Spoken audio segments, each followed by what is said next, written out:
Zero Games here, and today we are doing something very, very different, something that I have not done before, so I was a little bit nervous to start the stream, believe it or not.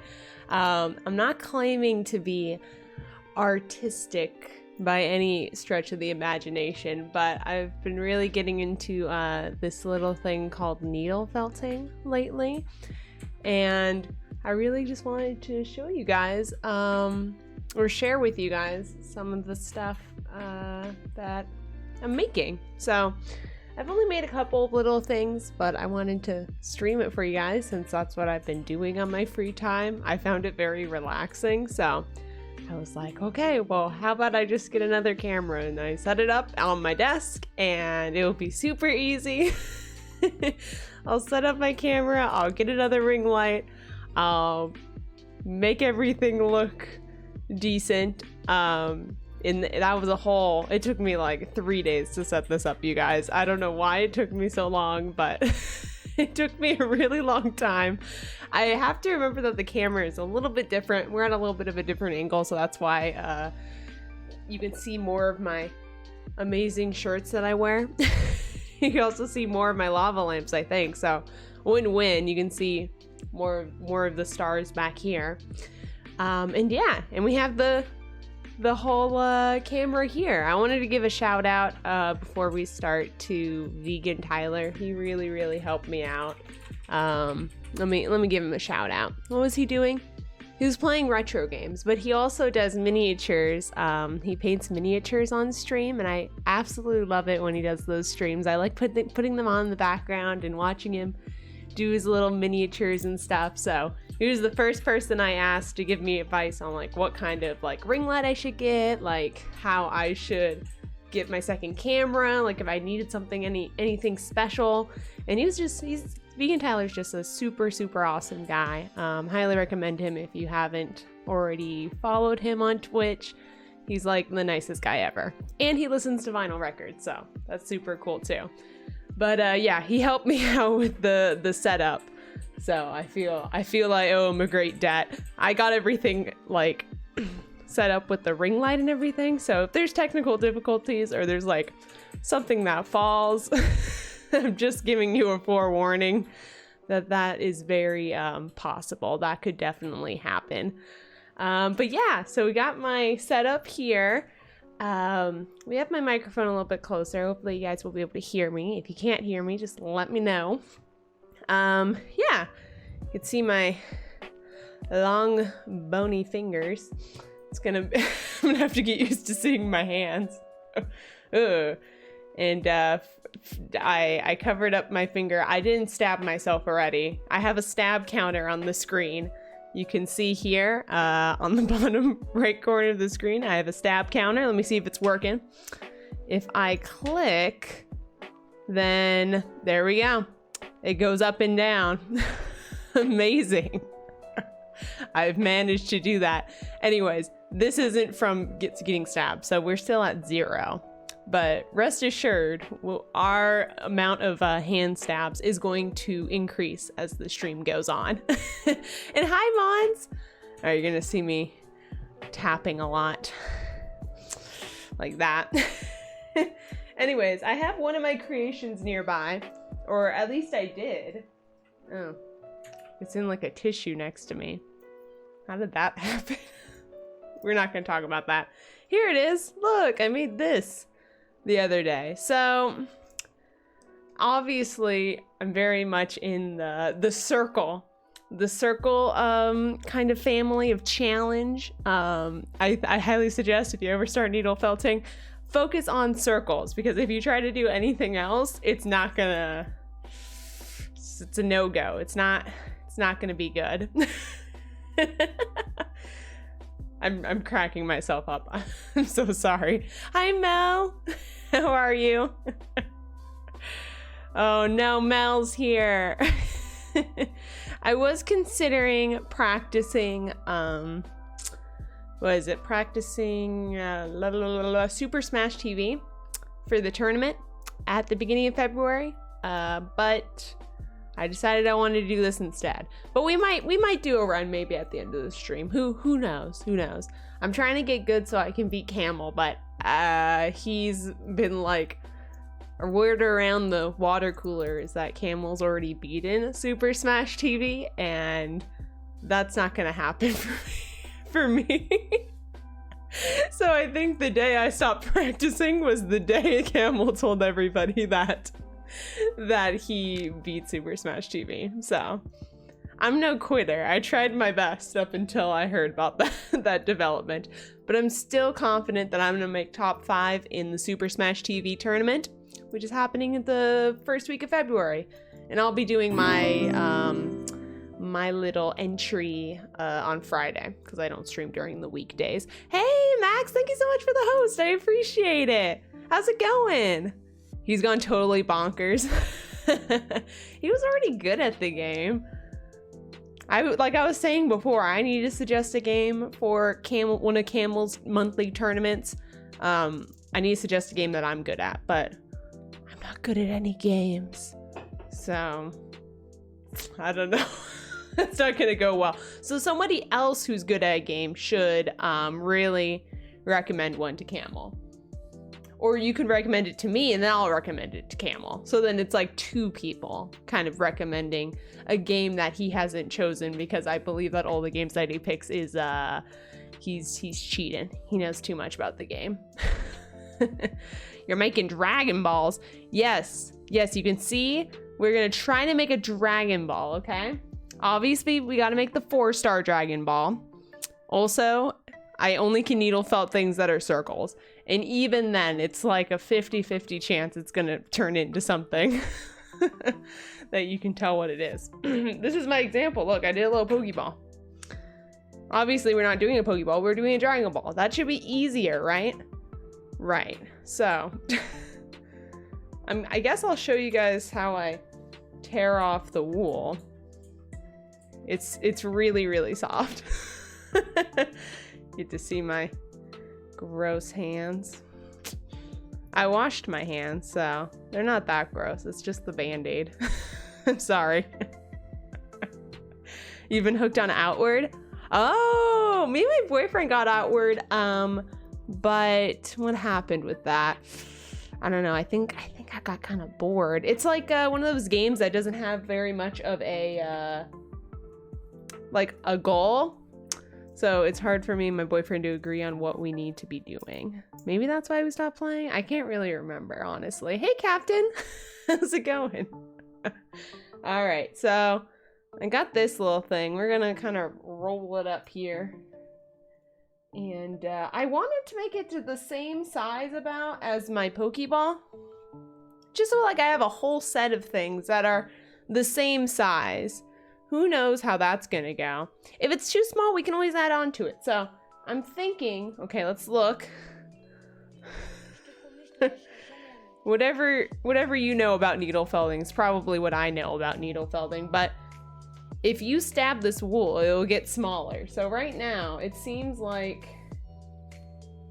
the wool's, this circle's a little bit bigger, so as we stab it, it should become the size of this. And keep in mind that we're gonna be putting a little bit of yellow around this, because Dragon Ball's yellow and not white, you know? We're just using white because I got a lot of it. Ooh. Let's get that away. So let me put this on over here. Oh my gosh, it came back. Okay, stay over there. Black wool. All right.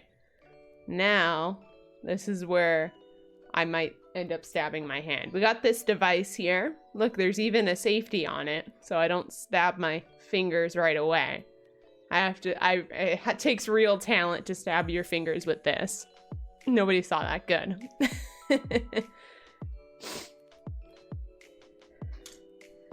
All right, so let's try this, okay? What I try to do is I try to make it a little ball before I start, and then I should probably take the safety off, right? I have to, do you guys see that? There's a little safety. Bloop. There we go. We're good now. All right, let's do this thing.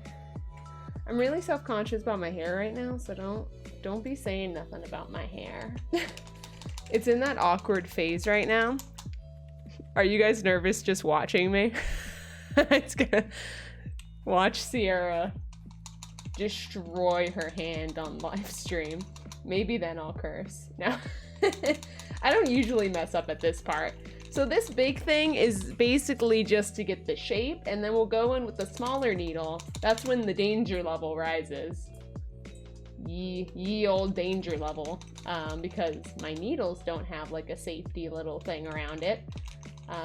We use a smaller needle to just define the shape more. Ooh, that was a little bit scary. I do have like little, what is it called? Like shields for my fingers. Like little sleeves, finger sleeves. I'll use that a little bit later, probably when we're doing like more finer details, but it cramps up my fingers a lot. It's like a tiny little glove for my fingers. I think I need to get like smaller ones because it goes all the way up to my knuckle, and then obviously I can't bend my finger. So then it just gets stiff and I'm like in pain, even though it's supposed to be preventing me from being in pain. You should get back to crafts. Oh, that's so cool. Yeah, I mean, I always wish I was good at crafts. I like coloring a lot, but it's not like I'm a fantastic colorer at all. When I was little, I thought I was the best colorer ever because one thing that I always do is whenever I color, I trace it first. I trace whatever I'm gonna color, like I outline it. If that makes sense. I outline it with the color, like dark. I push down on the crayon or whatever the heck I'm using, and then I color it in a little bit lighter. It gives it a real professional look. You're looking at a professional colorer right here. I mean, the night's still young. Heck, we could be coloring by the end of tonight if this doesn't go well. So I'm just poking, I'm trying not to poke myself. It's starting to become more of a circle. You see, it's a little lumpy. She's a little lumpy. That's okay. We're gonna figure this out together. We're gonna figure this out. Trying to be conscientious also.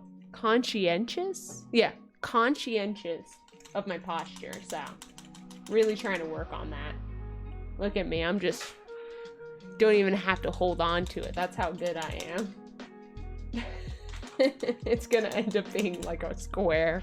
It's gonna be a cube by the time I'm done with it. Okay. Poke, poke, poke, poke, poke, poke, poke, poke. My lava lamps are looking mighty nice today. Oh, nice. A lot of dinosaur books. I have a dinosaur encyclopedia at my house.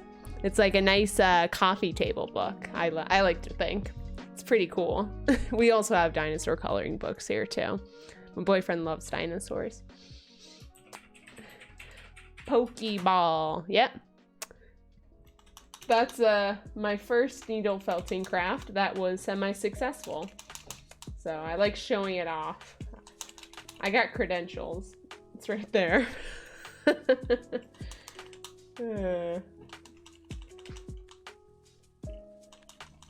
Yeah, I was nervous to start streaming. You know, I seem really confident on stream, but sometimes I get nervous too, you know? I have to like hype myself up. But once I start streaming, I'm fine. Once I start streaming, blah, blah, blah, blah, I'm fine. But believe it or not, I'm quite stage fright. I'm also bad at talking to people. Like in social situations. So if you see me in real life, be aware. Okay, I think we're at the point now. Look at my little snowball. We're done. We're done here, folks. No, okay.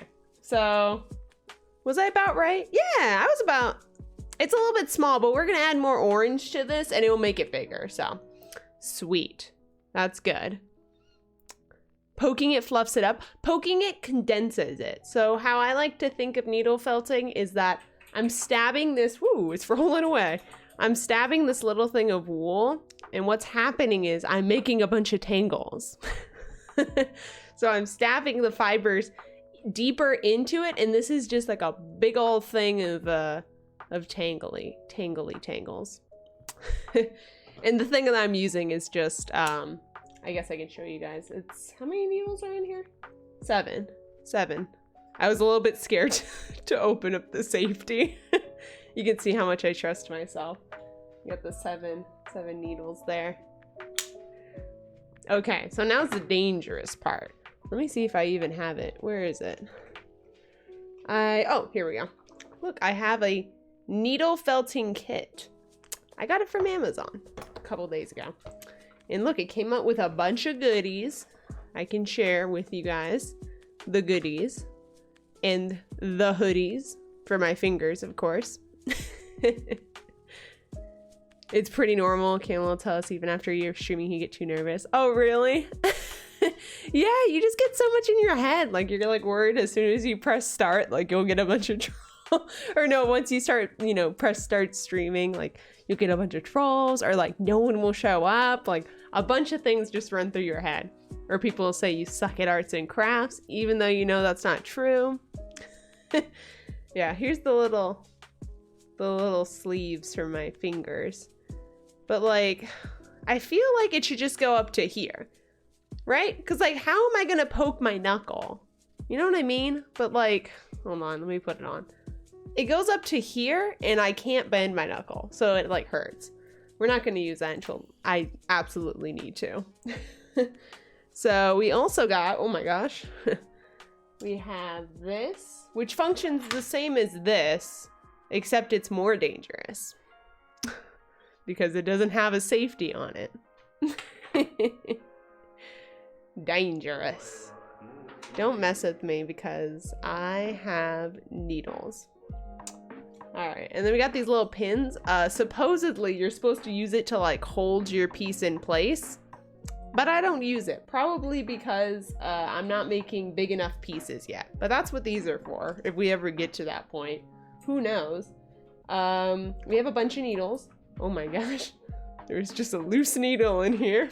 That's very dangerous. All right, let's just put it back in there. It'll be a surprise for me later. What else do we got? We got this little guy. It's like a trimmer. We trim our felt when we're done because there's a lot of stray little hairs. You probably won't be able to see it too much on stream, but yeah, there's little stray hairs there. That's what we use this for.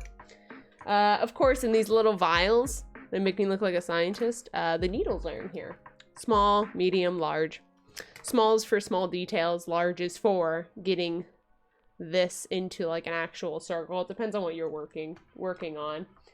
And here is the tool we want to use right now. I think I might have bent the needle a little bit, so we might need to replace it, but that's why we have all these extra needles. Needles go a little bit fast. Okay. All right, so this is where the real skill comes in. All right, so I'm really gonna have to lean in close on this one.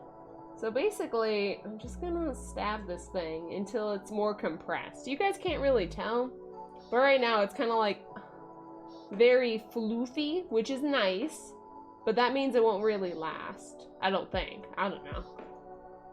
My needle felt creations are only, what are you, Pokeball? Like a day old? Maybe a week tops. This is my newest fascination. This is my newest hobby. Anyways, don't forget to save your progress. Okay, thank you. Yes, I won't. Also remind me to stop stabbing when I look up at chat. Ah, I got myself. I didn't get myself too bad, but that counts. Man, Sierra, please. I barely tapped myself. Oh no. Alright. It's fine. I do this even when I'm not streaming, guys, so. I'll have you know, I have stabbed my hand about a dozen times, and I've been alright. Okay. Focusing. Probably needs a couple more stabs and then we'll be good, because we are putting that orange layer on top. I don't know if we're gonna have the exact right color for the Dragon Ball, but we'll estimate. I just ended up getting like a whole bunch of like random colors on Amazon in terms of wool, so I saw that out of the corner of my eye, the highlighted message. I did stop. Oh no.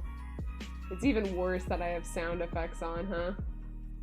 Maybe I shouldn't have told you guys that. Please. Please don't be sadists and do a bunch of OMG sound effects. Even though I know I'm asking for it now that I'm saying it. No hard feelings.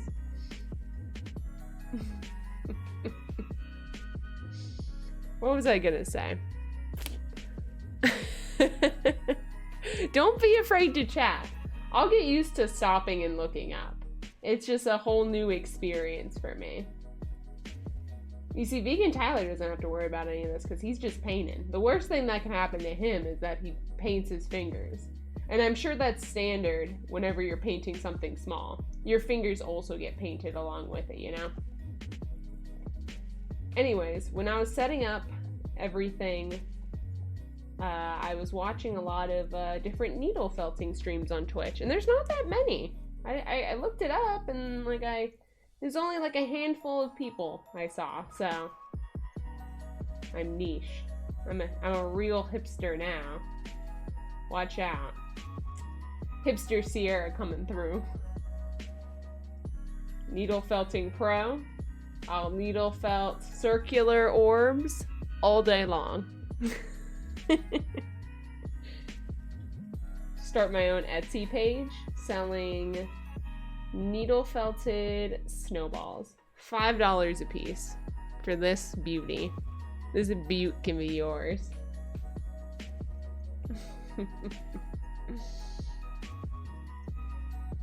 My boyfriend says I should make some clothing for my true love Vegeta. Make some clothing for him because he's in desperate need of some clothes. And like, I wish I was that good that I could just make like Vegeta like a knit sweater that he could wear. That would be amazing. So that's like kind of where I'm trying to go. Today, Dragon Balls. Tomorrow, knitting Vegeta a pink warm sweater for winter. Might take a couple years till I'm at that point though. Ooh, peanut butter and jam toast? What are you doing, Mons? Aren't you having the signature peanut butter combo? In which case, I haven't had peanut butter in a long time. Please don't be disappointed in me. Okay, I think we're about good. I know it just looks like I'm stabbing at nothing, but it really is condensing it. You gotta be thorough. You want this to last a long time. Okay. Here we go. Beautiful. I know, having to fix the clothes. Oh my gosh, yeah, I can't imagine. I have been, don't tell Camel, but I have not watched the original Dragon Ball series. I watched Dragon Ball Z Kai, which is the condensed version of Dragon Ball Z. Tried watching Dragon Ball Z and I was dying, so I had to keep going with the revised version, much shorter, a lot better in my opinion if you didn't grow up with Dragon Ball like me. So I watched Dragon Ball Z Kai, watched a couple episodes of Dragon Ball. I did love it, but then I went immediately from Dragon Ball Z Kai to Dragon Ball Super, so I guess I'm just a lost cause. I guess I'll end up watching Dragon Ball last out of everything. Even though Camel insists that I need to watch it immediately. All right, we got that done. Let me see, size-wise. Oh no, our Dragon Ball's looking a little sad. That's okay. We'll make it bigger with our yellow layer. So this is how it came. Yellow on the outside and then like tan on the inside. Tan, peach, I don't know what you'd call that. This is gonna be the closest color. And I think it is pretty darn close. So we're gonna go ahead and rip some off. This might be a little bit too much for this. I have a tendency to rip off more than I can chew. There we go. Maybe that'll be a little bit better. We do need to make it the ball a little bit larger itself, so. All right. I never know what to do once I rip things off, so I'm just like, push it back in there. Recondense with your friends. Wool. There we go. It's like I never ripped off that part. Beautiful. Hey, Bo Bandle, how's it going? It's my first art stream. So glad you could join. I'm gonna have a sip. A little sipster-rooney. If I put it here, you guys can't see it. Okay. I have to be aware of my desk surroundings. What is this, Kirby? What am I listening to right now? I have no idea. Supposedly non-copyright, but you never know with YouTube nowadays. I don't know if we're gonna be able to hear any audio after this stream's done. Okay, so for this, I don't really have a strategy. I kind of wrap it up in the yellow and I stab until I am satisfied. Usually I cut off whatever excess I have, which is gonna probably be a lot in this scenario. But on the positive, I can use this yellow as a way to hold the Dragon Ball down while I stab. So I'm less likely to get hurt this way. Always making sure I don't get hurt. Safety is my #1 priority here. Peanut butter, jam, and butter. Okay, follow-up question is what kind of jam? Also, what kind of butter? Is it like, what's that butter called? Like, I can't believe it's not real butter? What is that stuff anyways? Oh, I'm doing that thing again where I keep looking up and not stopping. Oh no.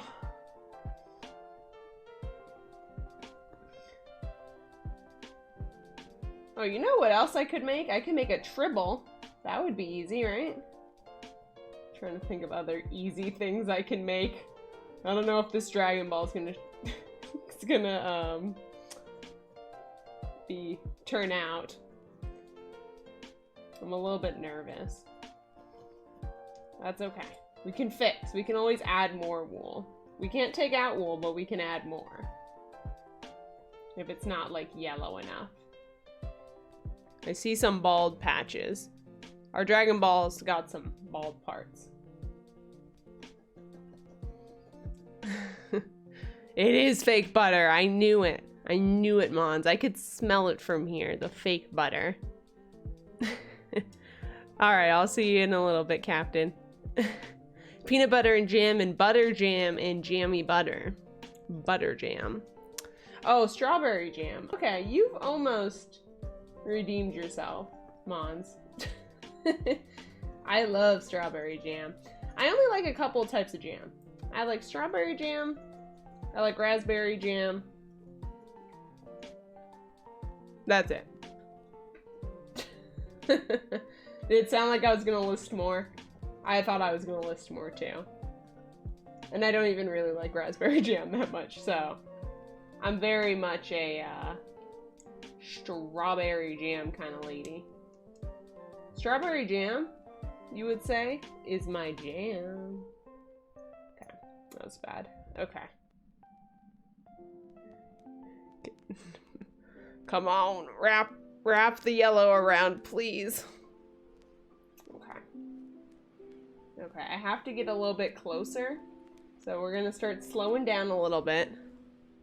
Let me try to recenter all of this so you can actually see what's going on. Here we go.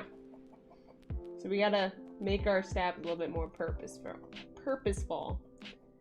Man, I cannot speak today. Today at work, I told somebody to have a great rest of their weekend. I was so embarrassed. I'm having secondhand embarrassment just thinking about it. I was trying so hard to be cool in front of this coworker. And I'm like, have a good rest of your weekend. The weekend hasn't even started at that point. It was like in the morning. We just started work. Like, who says that? Me. I do. I'm also that kind of person that says something awkward and then I ruminate and I think about it for the rest of the day. I'm like, oh gosh, why did I say that? But at least I don't like say mean stuff, right? It's better to be awkward than to just be like mean. You can quote me on that. Blueberry. I love the taste, but it's too weak. The blueberry is too weak for you. I like eating blueberries. I don't know if I like blueberry flavored things though. However, I like blue raspberry flavored things. What is blue raspberry, by the way? Because it's a delicious candy flavor. But like, have you ever eaten a blue raspberry? Like, what does that eat? What is that? Is that a combination between a blueberry and a raspberry, or what's the deal with that? What's the deal with airline food? Oh my gosh, guys, this is starting to look like a fur ball. We need more yellow. I think this first layer is a little bit too thin. So what we're gonna do, as soon as I'm done stabbing and trying to save what I have, we're gonna cut off this excess. Kind of looks like a comet, doesn't it? We pretend like that's what I was trying to do. After I'm done stabbing, we can cut this off and then try again.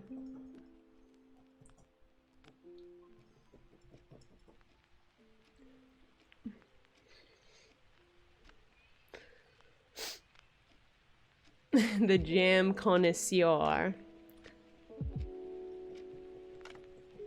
Blueberry muffins. Blueberry muffins are pretty good. What's the last kind of muffin I had? I think I haven't had like a fruit flavored muffin in a long time. Usually when I have a muffin, it's a chocolate muffin. And in which case, I don't eat the chocolate muffin straight up. I usually put it in the micro. I cut it in half, or I just rip it in half if I'm feeling especially lazy that day. I rip the muffin in half. I put some butter on it, and I put it in the microwave or the microwave oven. Or sorry, the toaster oven for a little bit. And then I take it out. So good. It is so, so good. Are you supposed to put butter on a chocolate muffin? I don't know. Let me take a little sip.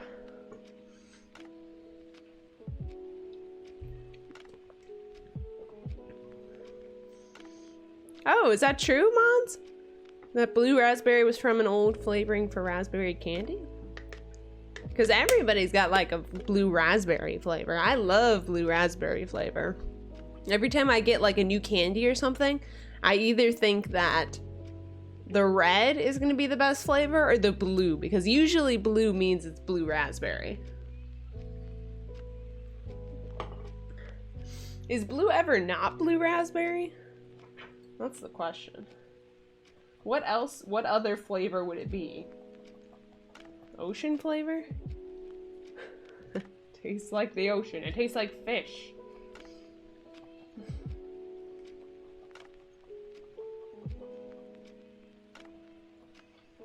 Was I the only one growing up who thought Swedish fish tastes like fish, so I never wanted any? When I was a kid, I'm like, ooh, Swedish fish. It must taste like actual fish, or they wouldn't call it Swedish fish, and it wouldn't be shaped like a fish. It's my genius logic right there. Okay. Alright, we gotta cut off the tail of this beast. I gotta try to save this Dragon Ball because it's turning into an oval. We don't want that. Snip, snip. All right. Oh my gosh. Okay. Oh my gosh, it's really thick. I'm starting to think maybe I should get some real scissors for this. Oh my gosh, get through.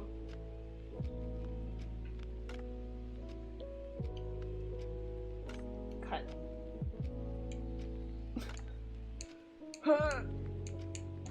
Go. Tensing up over here. Alright. Get through. Oh my gosh.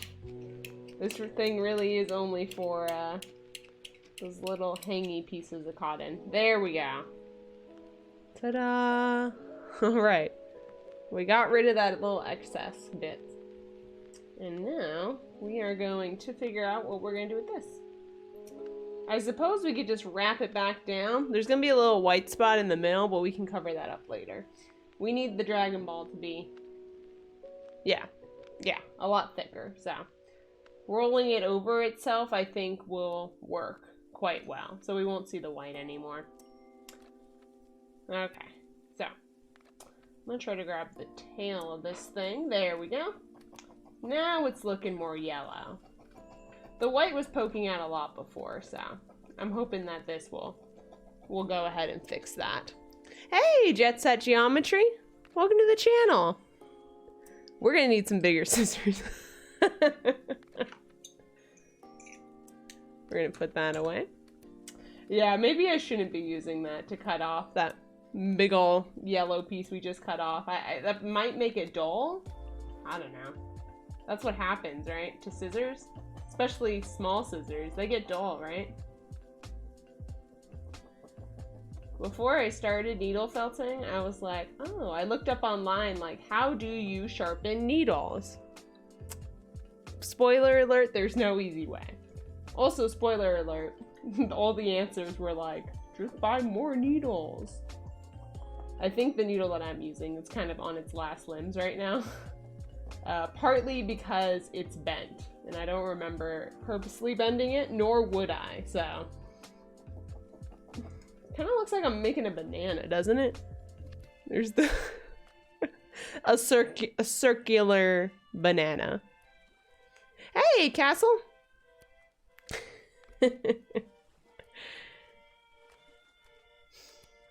Yeah.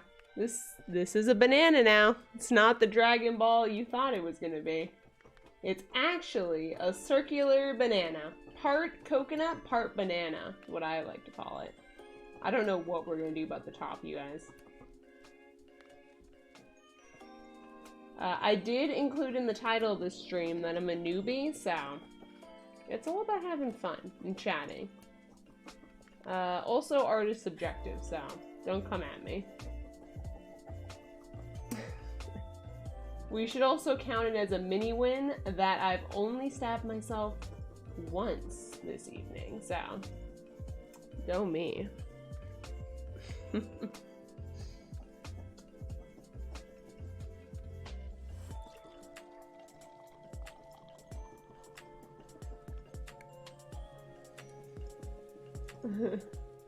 Yeah, it depends on like how you stab yourself, right? So like yesterday I was making not that Pokeball right there. I was making a great ball, which I'll show you guys in a second. He's attached to my other Vegeta statue right now. I was making the great ball and I poked myself so hard that I was that I needed to get a band-aid for a little bit. So I think it was somewhere on my left hand. I can't see where it is anymore though, so obviously I didn't poke myself that hard, which is good. Just gotta be very careful.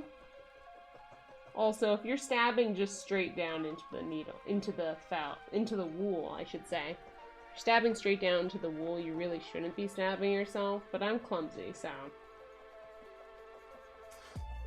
Not bad.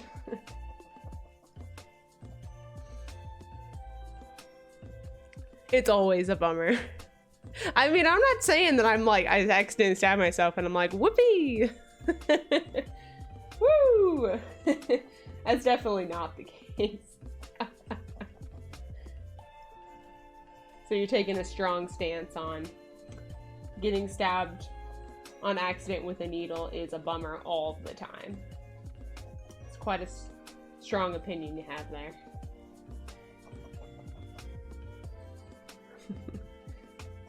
Yeah, I was gonna make more Pokeballs, but then I showed off my picture of Vegeta holding a great ball, and Camel was, you know, was like, he should be holding a Dragon Ball. And then I was like, oh yeah. And then it, you know, it is actually something that I can actually make because it's in my repertoire of making spheres right now. That's my expertise right now in needle felting, is making spheres.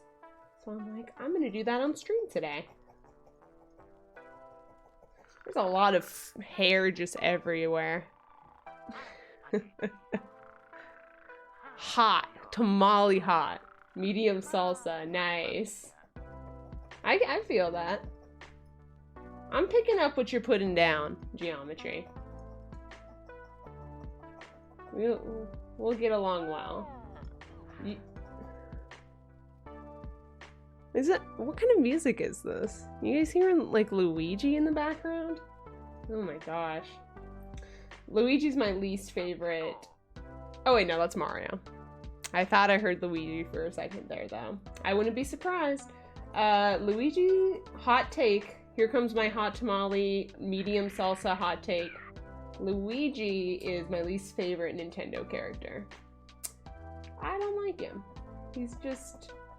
Ever since I got the first Luigi's Mansion, and I got a game, like the Luigi's Mansion I ended up getting from Blockbuster or whatever. I rented it back in the day. I rented Luigi's Mansion, and the copy that I got was glitched. So like, whenever he would move furniture, he would be stuck in the moving furniture loop. So he'd just be like shaking the dresser forever. It was very disconcerting as a youngster. I'm just like, Luigi, please, we need to hunt ghosts right now. And he's just like shaking the dresser for who knows how long until I restarted the game. So then that's where my dislike of Luigi comes from. It's not really his fault. I'm sure Luigi's a fine guy. But I don't know. I got the wrong copy of Luigi's Mansion. And everything he did just looped over and over again. It's terrible. Alright, I guess I'm gonna have to show you guys the other side of this Dragon Ball at some point. It looks really good from this side though. But then you realize there's a hole on the top. We don't want that there. Dungeon Synth. What's Dungeon Synth? 1,000 Miles. Is that the one that goes do do do do do do do do do do do do? Is it that one? If I could fall into the sky, right? That's 1,000 Miles, right? I don't think any other song would be 1,000 Miles. That's absolutely it. Okay, I'm good I got that right. Or I'm glad I got that right. I'm good. I know it. I've been listening to a lot of, who is it? Lee's the Bee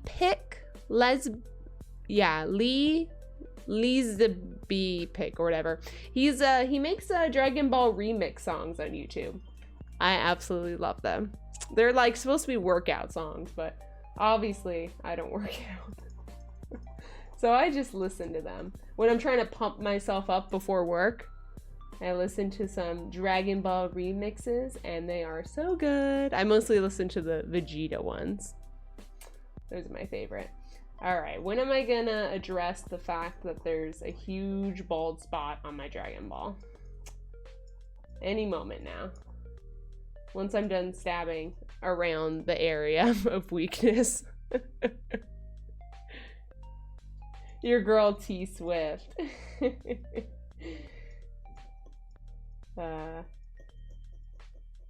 My boyfriend loves Taylor Swift. I used to like Taylor Swift too. I think she's all right. I mostly like listening to like rock music though. Rock music, but you know, Taylor Swift ain't bad. I was gonna say T-Swift again, even though I never call her that. All right. Okay. Beautiful. Ugly. Let's fix that. Okay. We're just gonna take a bit of this, and I think that making it a circle is gonna make it better because there's a little bit of a dip in there. You guys can't really tell, but it's there. I think if we remedy the situation by making a little circle of yellow, that'll be good. Alright, so it's gonna go like this. This might be a little bit concerning for my fingers, but I'm gonna be very careful.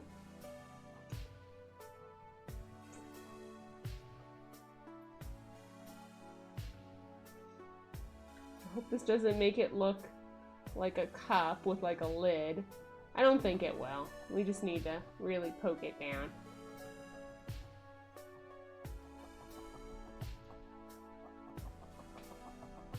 There we go. T-Swizzle. Who calls her T-Swizzle? Oh my gosh. I'm gonna have to tell my boyfriend and his friends that. They're the real big Taylor Swift fans. T-Swizzle. What about T-Swivel? I feel like swivel is better than swizzle. Retro sounding synth music. Oh.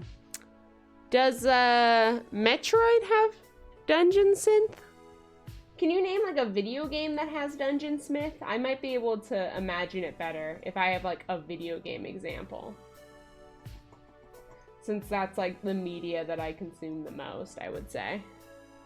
I don't know anything about music or bands or movies or TV shows, but I do know about video games.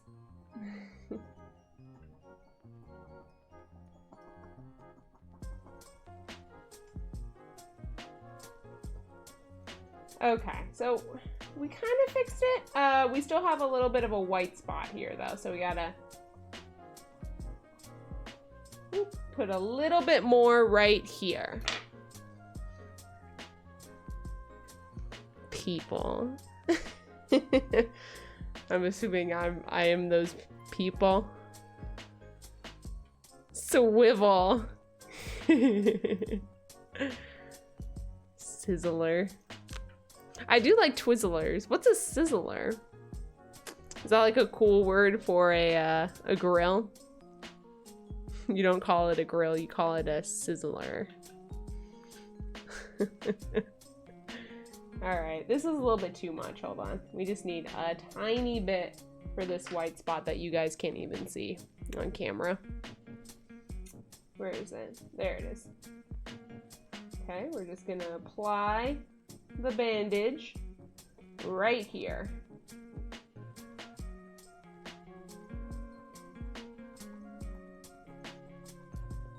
So when I first made that Pokeball that's right over there, Exhibit A of my skill, I posted it on social media, and the first thing somebody said to me is, did you do an art project and did one of your students make that? In which case I was very offended because I teach kindergarten amongst other grades.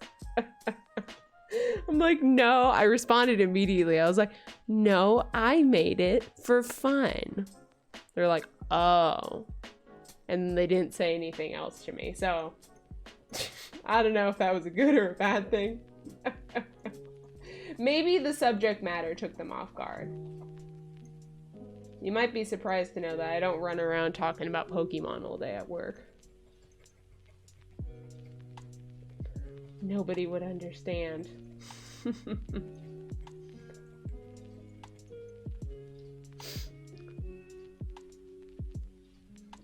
All right. We are finishing up the color. And I'm feeling pretty good. I'm feeling pretty confident. Okay. Side by side. Oh my gosh, it's small. Alright, I'll show you guys the other Vegeta statue I have on my desk. He's a little bit further away. Here he is. And he is holding a great ball. You see that? I want to put a dragon ball in his hand, so it's probably good that the Dragon Ball is a little bit smaller, because I think that this great ball is a little bit too big for his hand, so it's good that it's small, I guess. Here we go, you can see it better here. Go Vegeta. What would he be catching? Like a war turtle? Even though you don't find those in the wild. I'm just saying war turtle because of his blue hair. I don't see Vegeta being like a water type kind of guy. He'd probably, I don't know, be something basic like fighting. Let's be honest, fighting or rock. Oh, that'd be interesting, like making different Pokemon teams for the different Dragon Ball Z characters. Boo would definitely have that Pokemon that looks like an ice cream.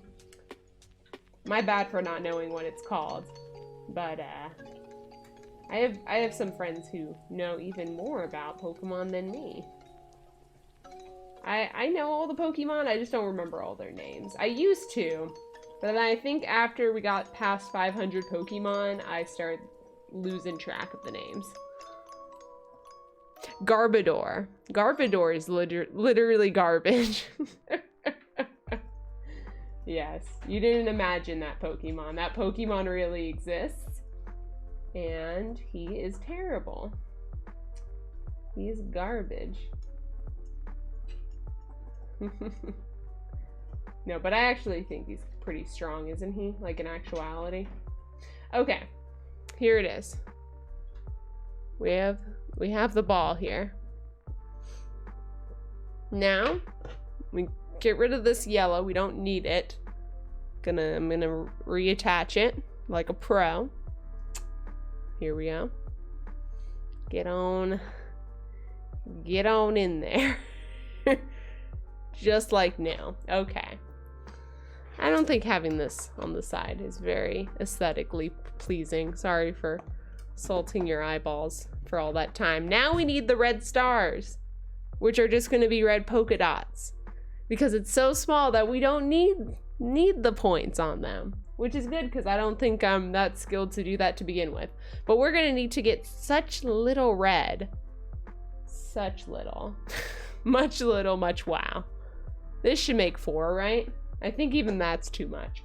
I'm just going to clean up the sides really quick, because once I put in this red, I don't want to stab around where we end up putting the stars too much, because then the yellow might just swallow it up. Or we might make like a huge blotchy mess, and I don't want to do that.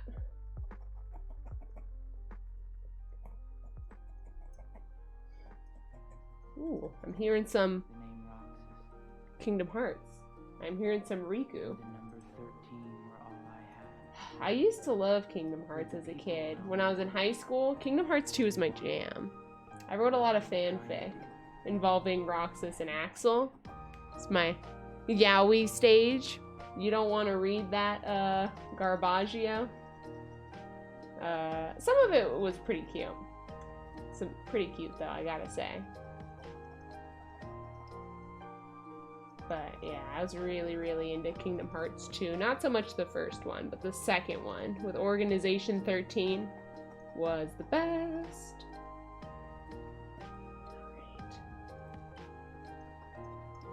Alright. Okay. I'm ultimate focusing right now. Okay. Here we go. Now, what is the good side to my Dragon Ball? Which side do we want to put the stars on? That's the main question here we have to wrestle with. I'm thinking we want to put the stars on a side that looks good, because that's the side that's going to be pointing out. I think this is the good side. You guys can't tell me otherwise because you're not as close to it as I am in real life. But I think that this is its pretty side, I would say.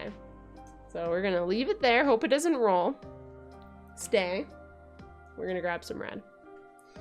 I'm narrating what I'm doing because I am indeed a noob. All right, we're gonna make. Oh, that is way too big. Hold on, we gotta make it a little bit smaller. That is way too much. Okay, here we go. Get over there. 4. Okay, 4 stars in a square. We got this. I got this. Oh gosh, I just blew away the breath. My dragon breath. Okay. Oh, okay, we got this. We got this. Oh gosh, it's humongous. Wait, okay, no, we can do this. This is fine.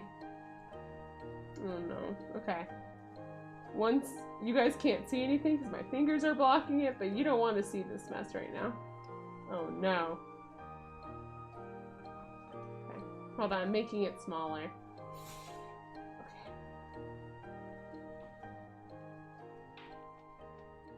My lava lamps are really going crazy right now, huh? Good job, lava lamps. I need more lava lamps. Or maybe like I could get like a collection of lava lamps going on so we can like swap them out every so often. That would be amazing. I would love that. I don't know if anybody else would care, but I think they look awesome. All right, so we got the dot going on. Okay. I was starting to panic for a second there because I didn't know how this was gonna turn out. I think the reason why my needle is kind of bending is because I push the red a little bit to make it like go to the place I want it to go. So I have to drag it across the surface sometimes. Not all the time, just sometimes. I could get a tiny lava lamp. That's a really good idea, Mal. Really, really good idea. Oh, baby lava lamp. Do they make baby lava lamps? I really want a metallic lava lamp. Sometimes I see them when I go to the store. The little metallic lava lamps. This one's, yeah, that one's not really metallic, huh? But I think a metallic one would be really cool because it just looks like obviously melting metal. All right, we're going in for the second dot. The main thing now is that they all have to be the same size.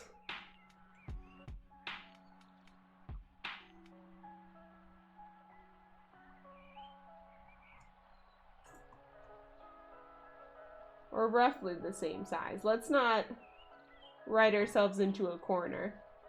Sometimes my needle gets pushed into my handle, so let me fix that. I think this needle's on its last limb. I should really switch it out, but I don't want to waste my needle if it's still gonna work for me. I gotta use it until it snaps. Until it shatters into a million pieces. Alright. Come on, needle, you got it. You got this. I believe in you.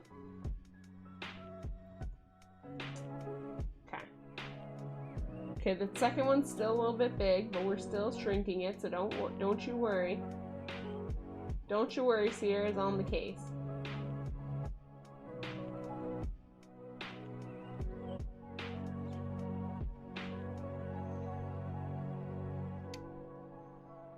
Okay.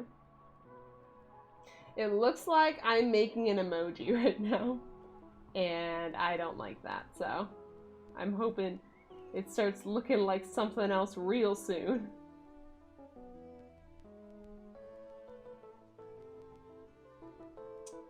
Not that I hate emojis or anything, it's just that that's not what I want people to think I'm making.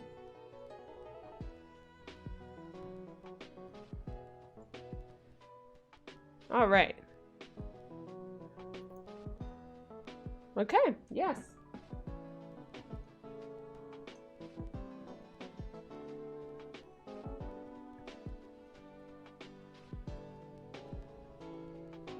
I think I have I've done the first two. All right, now I need to make 2 more. I guess they'd be up here? I'm a little bit worried by the fact that I kind of put it in the center of this side. But I guess these 2 could be the bottom ones, and then we could put 2 more on the top. Like right now, look, it's like right in the middle of the side that's facing us. Let's do a little bit of this. So it's raining where I'm at right now. It never ever rains, so that's been quite a treat. But that also means that sometimes the internet goes out and stuff like that, or the power goes out, because where I live, they don't know how to handle the rain. So, you know, imagine if there was like a storm or anything. Oh my gosh. Yeah, sometimes it just rains really hard and then everything goes out. That means, I guess, whatever was wired was pretty cheap, right? Or it's just like really windy. We've had a lot of high wind warnings as well. But the only thing I really have to worry about in my area, or, you know, where I live, is obviously earthquakes. Earthquakes are like the major thing. Have you guys ever been in an earthquake before? Because I've been in so many that I don't even notice anymore. Like, if it's not more than like a 7, forget about it. I guess I'm just so clumsy that I think that, you know, the earth shaking is just like, you know, what part of whatever I'm doing. Like, I don't even register that an earthquake could be happening. It just happens. And then like my mom texts me, or my friend texts me. Somebody texts me and they're like, oh my gosh, are you okay? And I'm like, oh, that's what just happened. There was an earthquake? What? I feel like earthquakes are unique in that way, in which case, like, you could, like, go through the whole earthquake, you know, those couple of seconds or however long your earthquake lasts, without realizing you're in an earthquake. Where I feel like if you're in a hurricane or, like, a tornado, you would notice right away. Just saying. Oh, no. I think we have made a fatal error. I think I have put too much red here. I'm a little bit worried. We're just gonna frantically stab and try to contain this.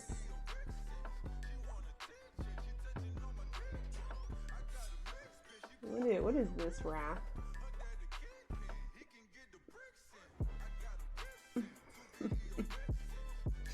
I don't know what this is, but if the song doesn't get any better, I'm gonna change it. Oh no. One of these does not belong. Okay, don't panic yet.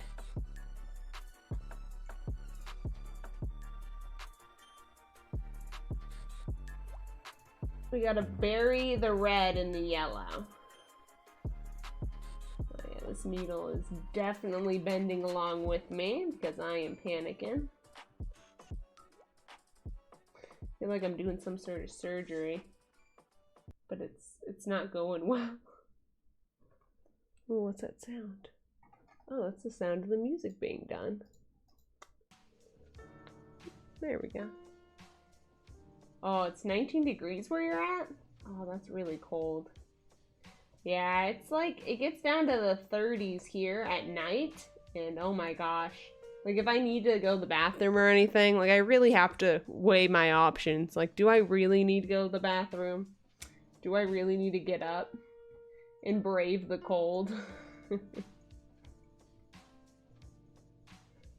Most of the time, the answer is no. I don't want to get up. And I'll just hold it until it's daytime and a lot warmer. I know, TMI. Okay, I almost stabbed myself. Not quite, though. Oh, no. Just 4 dots here. All you had to do was make 4 dots.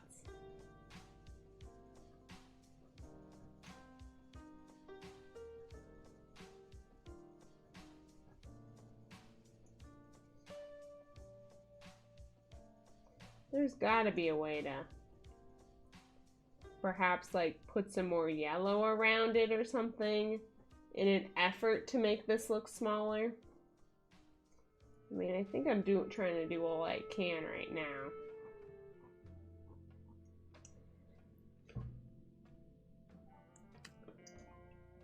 Oh.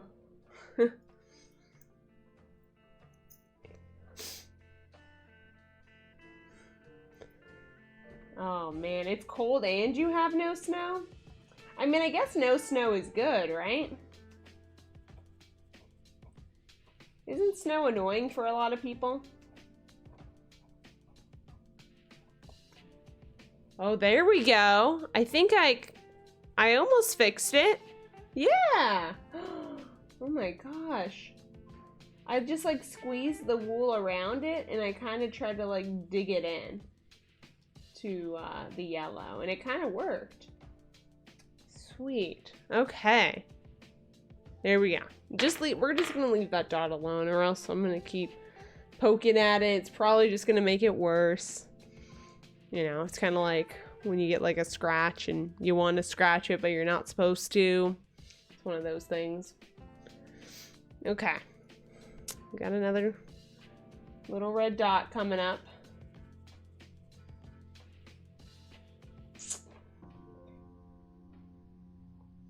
The first initial stab is always the most nerve-wracking because you don't know if you're going to stab your finger, and also it kind of sets the tone for, you know, obviously where the wool's going to be going. I'm going to kind of spin it around here.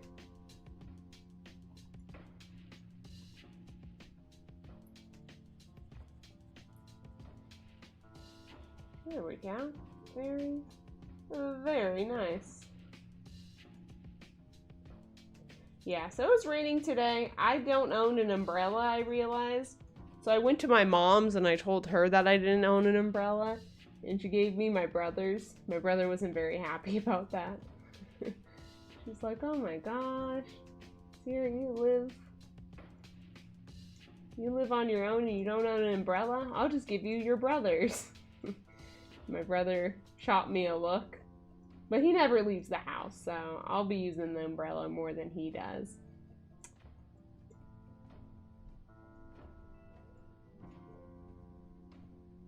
In which case, I always seem to leave like my umbrellas everywhere. And they're not very distinguishable either, so I think people just pick them up and take them on accident.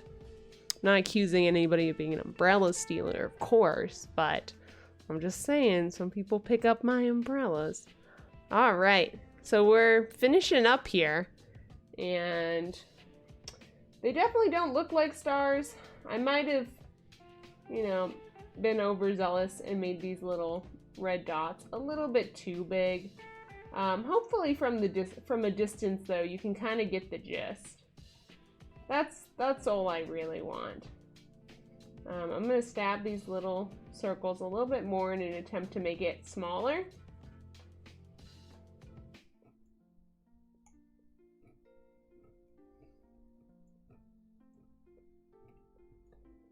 Here we go.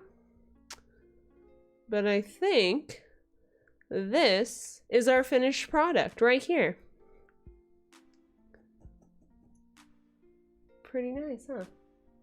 We're gonna go ahead and stab it a little bit more so I can maintain its circularity. That is a word I made up just now, circularity. There we go. And I think we're gonna take a needle felting break, and I'm gonna show you guys my pet snake Feta. I hang out with her like 2-3 times a week. Oh, I changed it to Biscuit. Mel. It's not Son of a anymore. I'll show you guys my snake since we have this nice little camera here.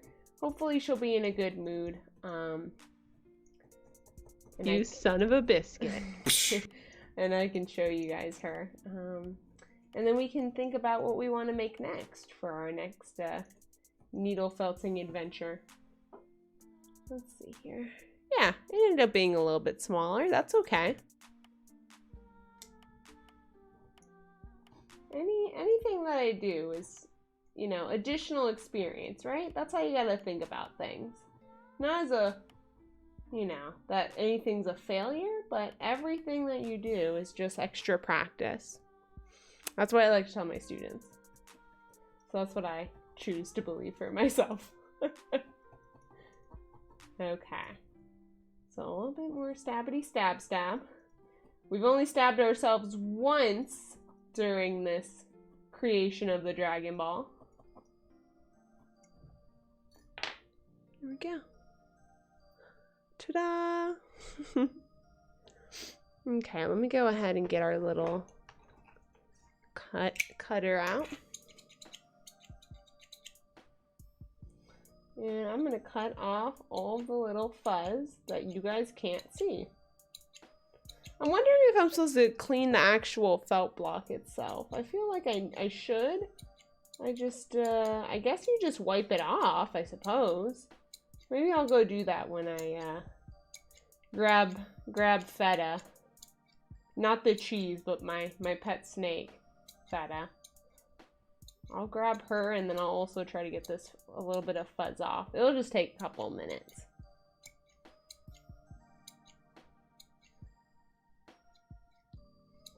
There we go. It's much better at cutting these little hairs than it is at cutting big things.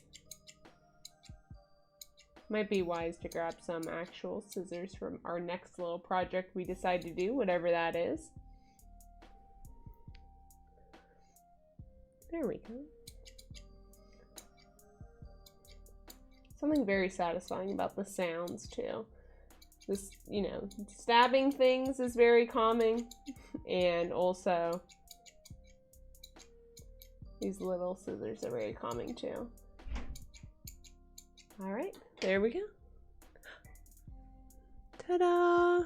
You can see, whoop, compare the two. Beautiful. Simply beautiful. Is it gonna focus on it? There we go. Some of the circles aren't really circular, but that's all right. So now we can give Vegeta his Dragon Ball instead. Let's see, will this come off easy?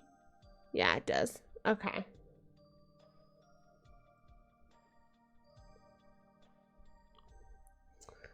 All right, there you go, Vegeta.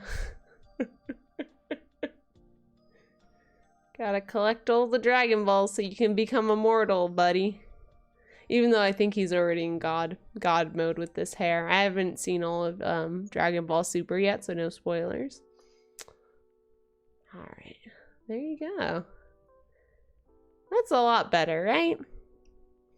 It also looks like he could be holding up yellow dice. But we're not gonna think about it too hard. Let me show you from a distance, even further away, from this camera. Now that's a Dragon Ball. If I've ever seen one from several feet away. Alright, let's put that down. I'm gonna go ahead and, let's see, how are we doing on water? See my bony wrist. I'm gonna go ahead and get this cleaned up because there's a bunch of like yellow bits on this from the Dragon Ball. And I'm also going to, I'm gonna actually clear this up because when I come back, I'll have Feta, and I don't want Feta around any of these needles. Surprise, surprise.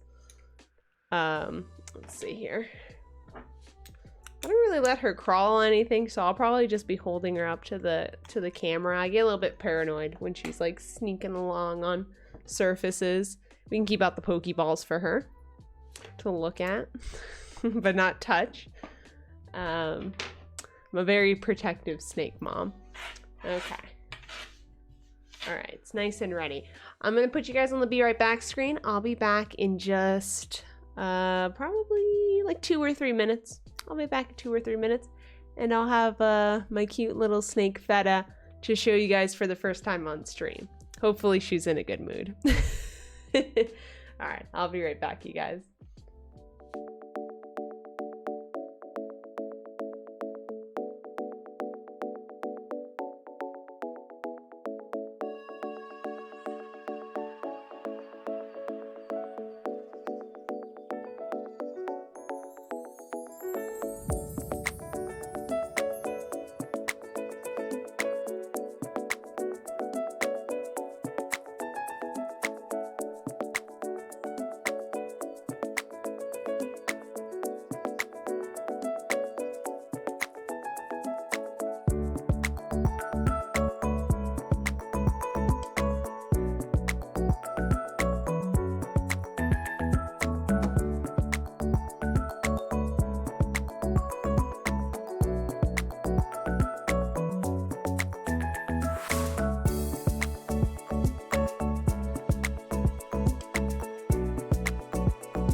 guys, I'm back. Thanks for waiting for me. I have a little feta here. She's a little bit grumpy, so I'm gonna try not to move around too much. You can kind of see her from above here. She's a couple months old, so I think by now she's about 4 months old. So I got her last month. Hey Thoir, is that how you pronounce your username, by the way? I wasn't quite sure. So I got her in December, I think at the mid-December. So I've had her for a little bit over a month now. So she's been eating regularly. That's a hard word to say. Regularly, so that's been good. And yeah, that's why I've been trying to handle her a little bit more. When we first got her, she wasn't really eating because she was, you know, a little bit nervous. She was a ball of nerves, weren't you? She's looking up a little bit. So she's finally, I think, started to get used to her cage. So I've been trying to handle her at least like twice a week. I don't want to do any more because then she might not eat, you know? So this is my first snake I've ever owned. She's a hog-nosed snake, so she's got the cute little nose. And yeah, her pattern's pretty standard. I'm gonna lift her up just a little bit more. As far as I know, lights aren't too bad for snakes. She might actually appreciate the heat that's coming off of my ring light right now. Yeah, she's a hog-nosed snake, so she does a lot of digging. She digs around a lot. You can see that she's smelling a lot right now. This is my first snake. I heard that like hog noses were supposed to be pretty easy snakes. They don't really bite, but they do flatten out or they hiss if they're scared. They also play dead if they're feeling really scared. So when I picked up Feta, she does that thing where she kind of like hisses and she shakes her tail, pretends that she's a little rattlesnake even though she isn't. She's trying to scare me away, but usually after I hold her for a couple minutes, she's usually okay. So cute. Yeah, I usually watch TV with her and stuff like that. She likes looking at the TV, which is really cute. I wasn't really into snakes when I was little, when I was a younger kid. I was scared of snakes like a lot of people are. But then during college, I had a friend who had like a ton of snakes, and he would like, you know, have feedings and stuff like that. Every time I would be over, obviously it would be feeding day. And that's like the most intimidating thing when you have like a snake, right? Is having to feed them the mice and stuff like that. But after a while, I just got kind of used to it. Luckily, hog-nosed snakes don't need live food, so that's good. They just eat you know, frozen, and then I thaw it out, so it's not too bad. We just put it in her little container that she lives in. I know we're not supposed to put food in there, but she doesn't want to eat in her like little what's called food crate right now, so we've just been putting it next, like in a little hollowed out tree that we put in just for feeding. So she gets used to the fact like, oh, if the tree's there, then that means there's gonna be, you know, a mouse inside for me. So she's been getting used to that, and she usually eats it within a couple of hours. She's a very slow eater. She's shy. She's a shy eater. But she's just like the most gentle snake ever, even though sometimes she wants to act tough. Aw, thank you, Mel. Yeah, I think she's really pretty too. She's got like that typical coloring for a hog nose, but then there's like a little bit of, I don't know, something else in her.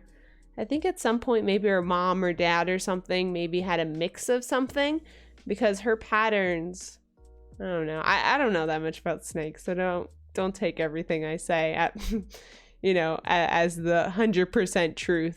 This is just kind of what I've heard, but her patterns are a little bit spread out, so I think that suggests that she might have a little bit of something else in her.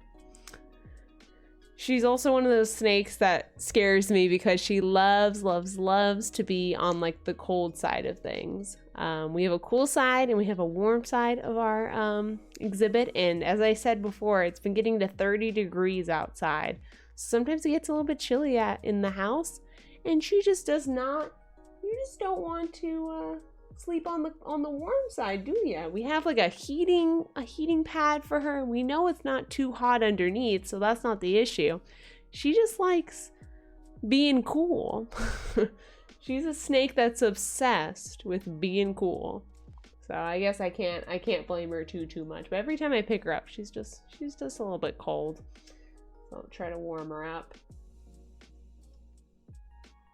Oh, sorry, did I scare you a little bit? Just kind of looking over at me. But yeah, my first snake, so cute, Feta. We were trying to think about a name. I really wanted a Deep Space Nine name, but my boyfriend wanted to name it. What do you want to name it? I forgot. I think he wanted to name it, after Last of Us too. The character from Last of Us, which is a game that I've seen him play, but I haven't played before. He wanted to name him the main character from that, which I don't quite remember what her name, Ellie? Ellie? I think it's Ellie. Which Ellie is a cute name, but I wanted something a little bit like more unique. I don't know. So we settled on Feta. And she's just the cutest little thing. She's just looking around. Trying to lift her up a little bit more so you guys can see her from above. There we go.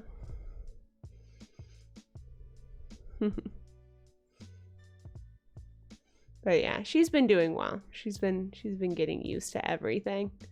She'll try to go like all up in my sleeves sometimes. She just wants to have a little look-see. She wants to know what's over there. Can you guys see my Psyduck band-aid? I didn't stab myself, like I said at the beginning. I didn't stab myself with the needle felting needle for this particular band-aid, but I do have a bad habit of not biting my fingernails, but I bite the skin around my fingernails, but only on my thumbs, so I didn't want you guys to see that. So I got the little Psyduck band-aid. I'll just hold her for a couple more minutes. I'm sure she wants to go back inside, but I just wanted to show you guys her because I think she's just so cute. If you're on my Discord, then you could see pictures of her. Oh, hold on, she didn't have as much of a balance as I thought she did. There you go. She's really cute because since she's a hognose snake, she likes to burrow. So she burrows all up in the little well, it's not sand. She burrows in the, what's it called? I shouldn't touch my face. The like sawdust kind of stuff that's in her enclosure. So then sometimes her face will be poking out, or like she'll be half buried. It's so cute. I just posted a picture of her doing that today. So that's in the pictures portion of my Discord. That there we go. That though we were just put up the link for.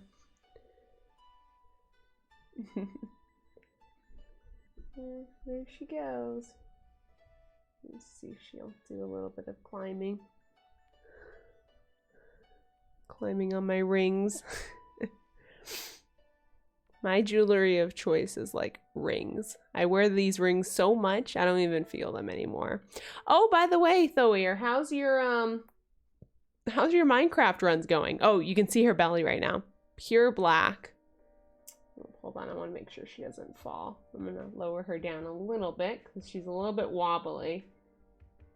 She's still not great at like getting a good handle on like her weight. So sometimes she'll think that she's on something and then like fall off like a tiny tree in her enclosure or something. She's a little bit klutzy like her mom. It looks like I'm wearing a ring right now. How's your Minecraft runs going, Thoir?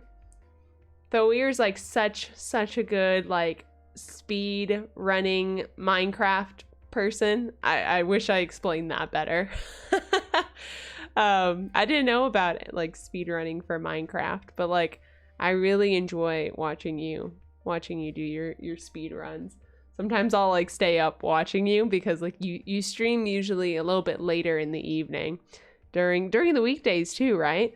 And then I'm like, oh, I gotta wake up in the morning to teach the kids, but I'm watching Minecraft.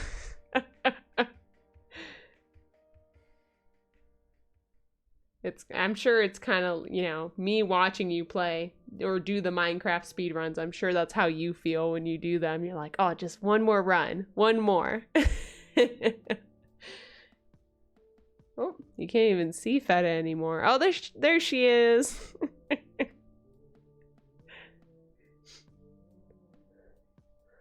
Oh, you got to 32 minutes and 50 seconds. Wow. Yeah, and I just beat the Ender Dragon. Did you see that? I need to show you the clip of me reading the credits. Those credits are insane. I've never heard of them. I was laughing so much. I read them all really quickly. I have a clip of me doing that. I think it was from not last week, but the week before that, when Dying Camel and I were doing our Sunday stream. We finally beat the Ender Dragon, so that means we're taking a break from Minecraft for a little bit. We're playing Dark Souls 2 right now, but Camel saw the credits and he did not want to read them, so he made me read all of them. And I felt like I was like talking a mile a minute.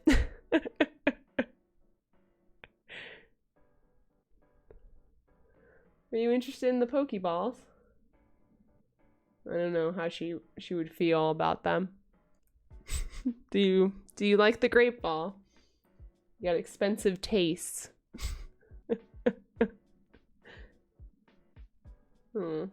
She's like kind of resting her head on it. It's like a little pillow.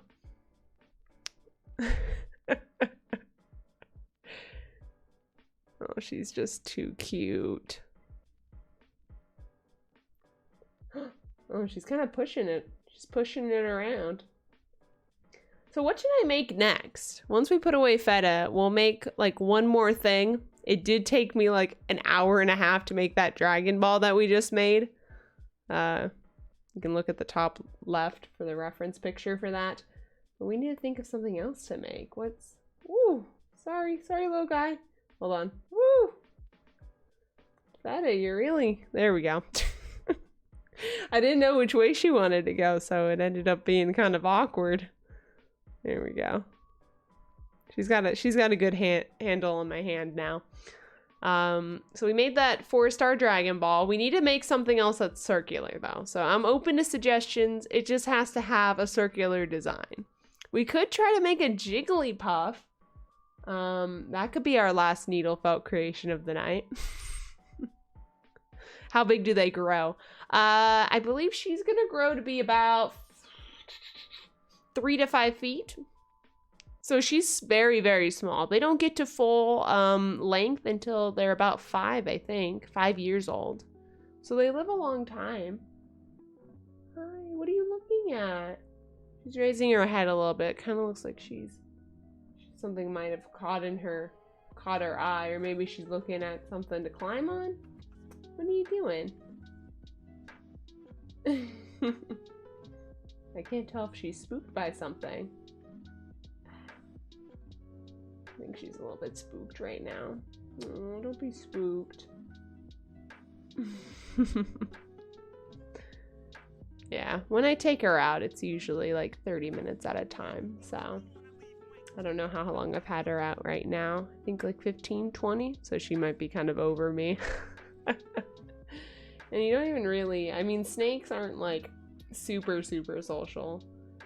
So it's nice. They're a nice low maintenance pet. You just feed them once a week. You make sure their water dish is, you know, all good, has water in it. You change out their substrate. And you're pretty much set. Isn't that right? Just looking right at me.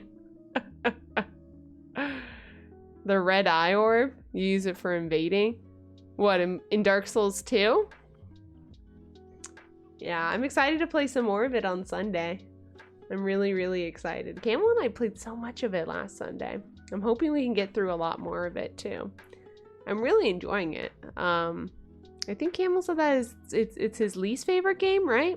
I never beat Dark Souls 2. I've played a lot of it though, which I was surprised about. I didn't think I've played any of Dark Souls 2, but it's one of those things where like, I think I've just played so many Dark Souls games that it kind of starts merging into one game in my mind, you know?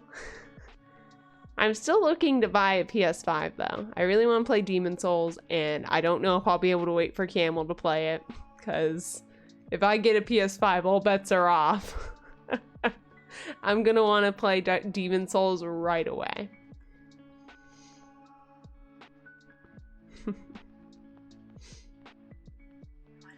All right, Feta, are you ready to go back to your little home, buddy? Let's lift her up one more time here, so you guys can get a good look at her. I think she's a little bit over everything tonight. Oh, okay, yeah, she's a little bit scared. She jumped a little bit. All right, little girl, let's get you back. Let's get you back home. Thanks for hanging out with the stream. I appreciate it. She's like, I want to go back into my little hut and dig my head in the ground. She's probably looking for some dirt to dig into. All right, you guys. Oh, I gotta put my arm down. Ta-da. Hold on, she's trying to crawl somewhere where she's not gonna have too much to hold on to. There we go.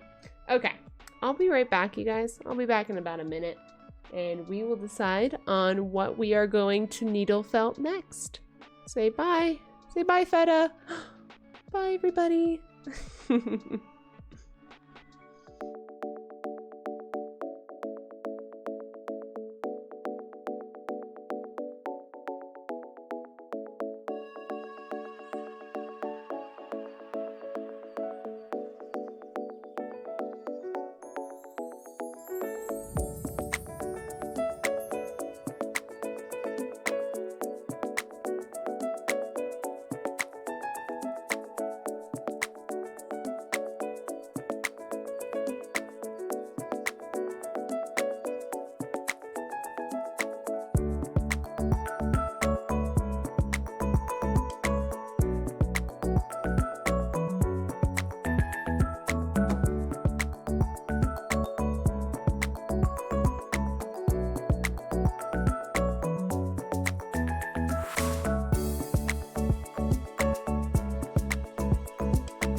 Hey guys, I'm back. Thank you for waiting. I put away Feta. She totally darted. I mean, she didn't really dart. She slowly slithered into the ground. It was just as I guessed. She really wanted to dig into her little hideaway. What she does is really cute. She like goes in her little coconut shell. We have like a little coconut hut for Feta.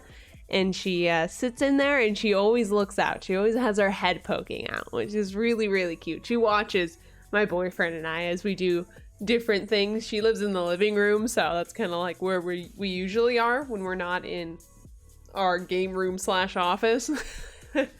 So she likes watching us go about our lives. Sometimes she's like pushing herself up against the glass and stuff like that. So yeah, I'm so glad you guys were able to meet little Feta. So I was thinking about making another Pokeball, but I want to do something a little bit different because I did just make these like a day or two ago. I want to do something slightly different. So I wanted to like look for some, I don't know, like for some reference images. We can look for them together. Let me just bring up another window here. We can switch over to that. I'm thinking Easy needle felt creations. Okay. So let me move over to, would it be this one? It would be this one. Okay, sweet. So we have some ideas here. We can pick one of these, or we can come up with something of our own.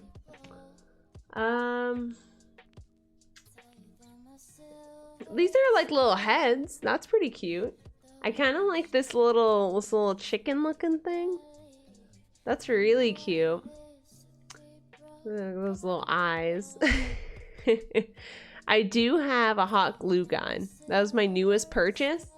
And I bought little eyeballs. Oh, I punched the microphone. My bad, my bad. I bought little eyeballs. So we could do something like that. These eyeballs might be a little bit too big though. It'd be like a chicken with huge eyeballs, which could be cute. The only thing we'd have to do is learn how to make the little arms, and then make the chicken's lips. Those little lips there. So maybe we'll do that. I'm gonna grab that image.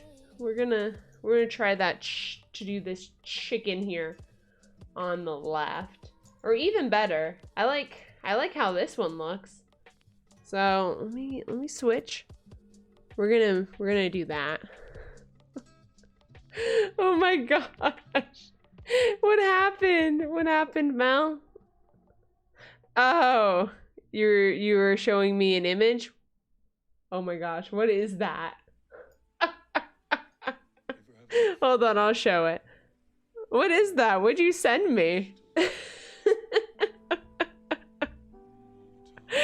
I should make that. Ew. I probably could. Oh, that's the red eye orb. You know what? Forget the chicken. I want to make the red eye orb. We're making the red eye orb. You've convinced me, even though that's not even really what you wanted me to do. That's what we're doing. All right.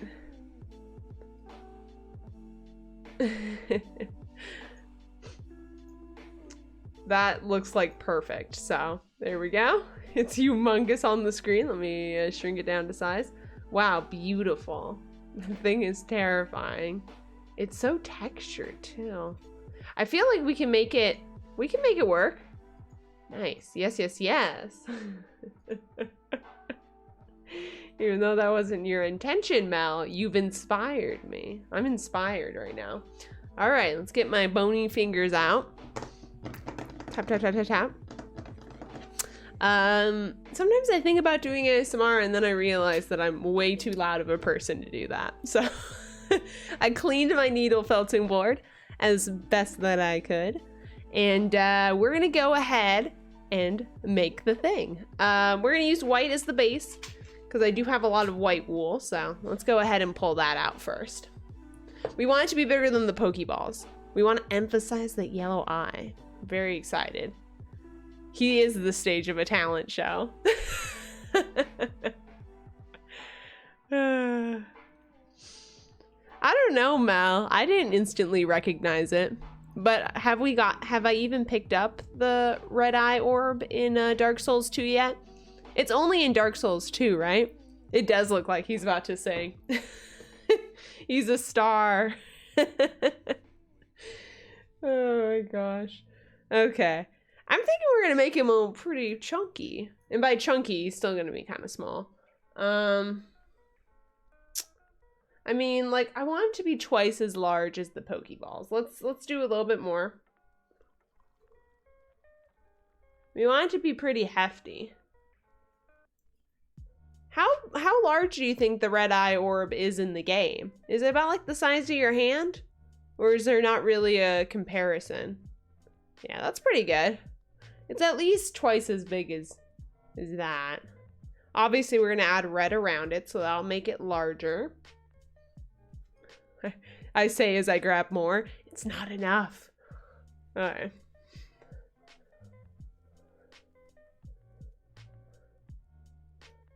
I've never invaded anybody, Mal, so that's why. It's because I'm too much of a wimp. to even use the invasion aspect of Dark Souls. Hi, Krabby. Mel did get wrecked by the bot. All right. Like that, and then we're do red over it. I still feel like it's not enough. Oh no, I hope I'm not biting off more than I can chew. You've been lurking the whole time? Did you see my snake, Krabby? You didn't say anything to Feta? Oh, Feta's feelings are gonna be so hurt. Okay, there we go. That's appropriate size. Whoosh. All right, right here, right now. Let's do this thing from your heart. Okay, okay. I'll ask Feta when I see her next if she felt that. All right, we're gonna take the big one and we're gonna take off the safety because I always forget that the safety is a thing.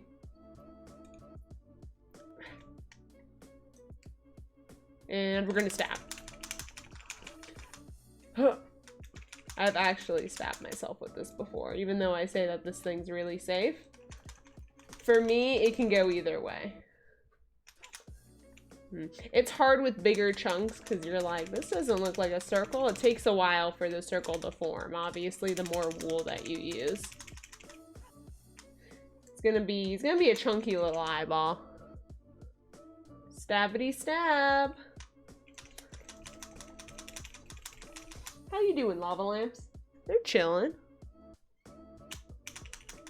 They be chilling. So, tomorrow, I'm going to be playing, what am I playing tomorrow? I'm gonna be playing Wings of V. And then, maybe I'll play Monster Train. I don't know. Depends on what I'm feeling. Oh my gosh, this wool is out of control, you guys. Hold on, I might... I really gotta... There we go. I really gotta use all my force here to grab everything. We'll do one side at a time.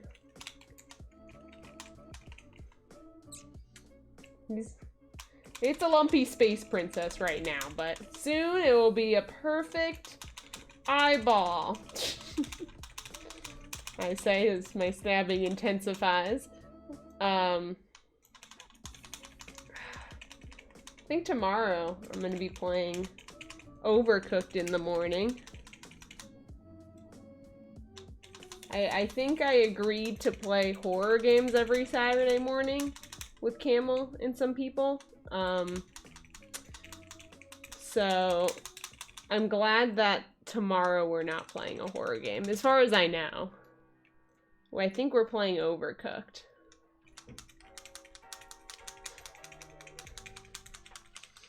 And Overcooked is a game that I enjoy, even though it does get me a little bit stressed out. Because Camel's not a team player. He's always trying to wreck my recipes. But we'll see, we'll see. I think we played Overcooked 2 on stream, right? That's the game that we played? I can't quite remember.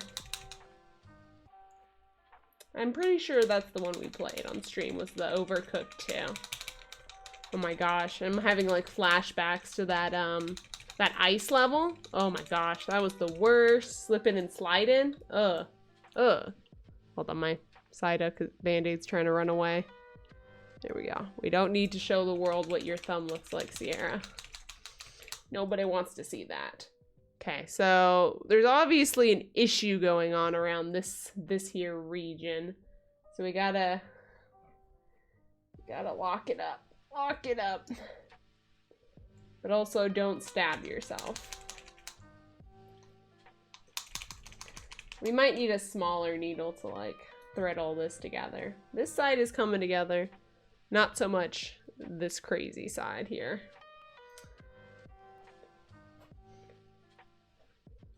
Oh yeah, this looks safe. This is the most dangerous needle felting pose. Making a circle around the needle and having lots of areas where you could stab yourself.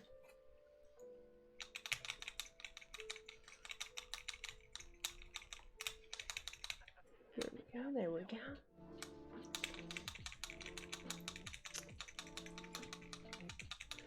So I've been trying to get into audiobooks lately. Audiobooks are like my new thing. Last year, I listened to one audiobook called The Silent Patient. It's pretty darn good.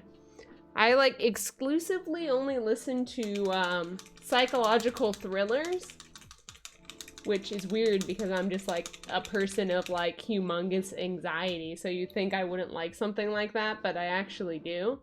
I really like true crime podcasts and I love psychological thrillers. So right now I'm listening to a psychological thriller called Dear Child. And it's pretty good. It's pretty much like a true crime kind of novel from like 3 different perspectives about this woman who escapes from like a cabin after she was abducted for a couple of years. It's,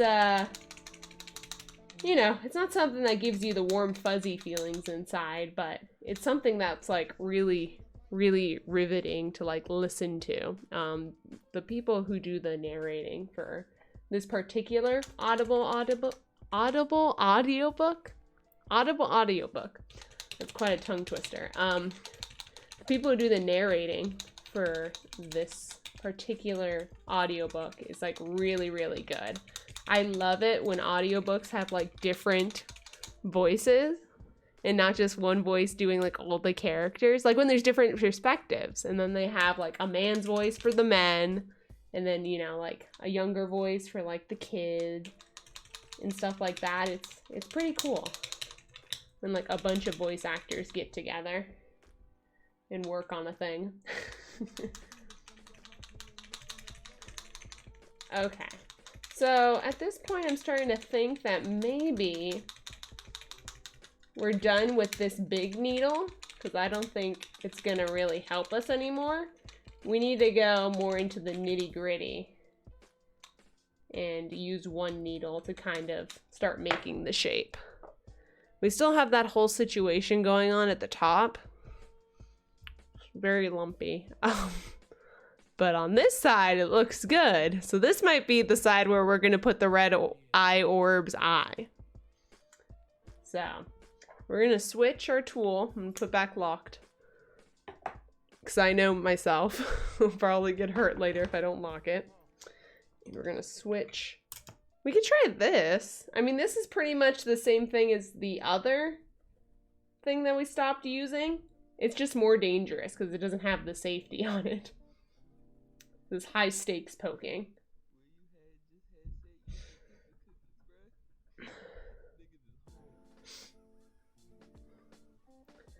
High stakes poking right here. This is the riveting action you came here to see. All right, poke, poke, poke, poke, poke.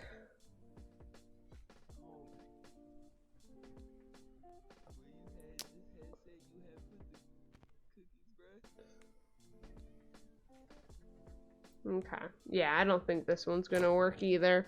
We gotta go to our single needle, in which case I might actually replace it right now because it's not looking too hot. So we're gonna put this in the throwaway pile because this poor little needle is kind of bent. I'm just gonna put that on my desk and hope it doesn't roll off. I'm going to use medium for this. We have our medium needles here. We only have a couple of them. Interesting. Maybe a single medium nail will do the trick. Put it in here. Then rotate it on in. Oh, come on. Get in there. Why is it being so difficult? I wonder if this needle's not supposed to go in. Yeah, it might be a little bit too big for this particular handle. Still learning. Okay, get rid of that then. We have lots of small needles.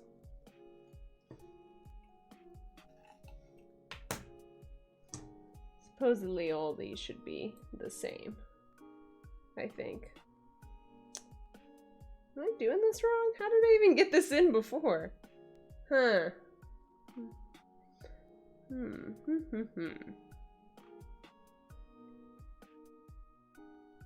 Interesting.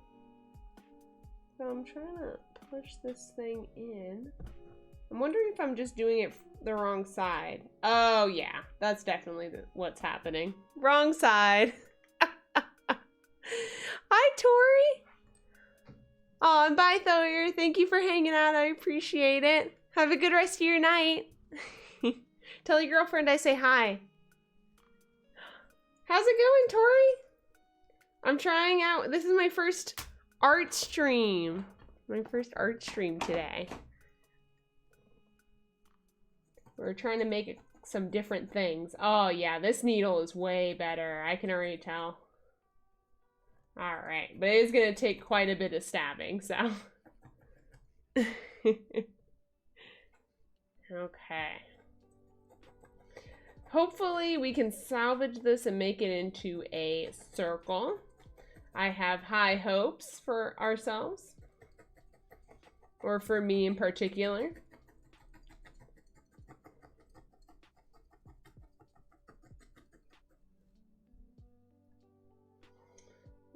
Okay.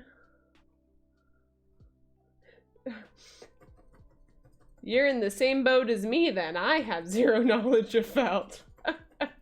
But I have watched other people stream, you know, needle felting videos because I wanted to, like, you know, I wanted to make my scene appropriate. So I ended up, like, taking ideas from, like, other streamers who do needle felt. So that kind of gave me an idea. A lot of people mentioned like doing a stab counter kind of as like a funny thing. I don't know if it was like a serious recommendation or not, but I thought the stab counter would be kind of funny to have on stream instead of a death counter. So I ended up taking that particular idea from a stream I was watching of somebody needle felting and saying that offhandedly. I was like, yes, I agree. There should be something like that. But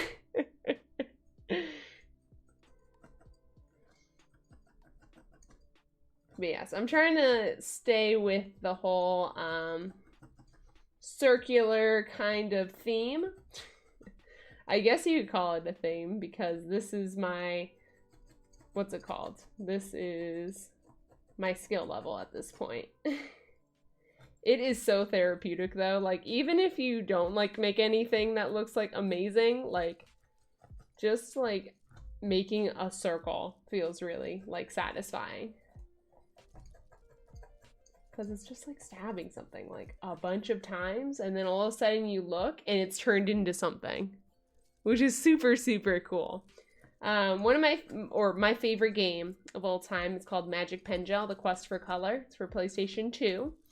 And that game's all about using different colors to make your own doodles and then having them fight each other. It's kind of like Pokemon, except you can draw your own doodles. I loved that game as a kid. You'd always like, you know, draw something and think it's gonna act a certain way. And then, you know, when the game actually animates the character, it looks completely different. And that was like part of the charm of the game. Super, super good. That's kind of probably why I like needle felting.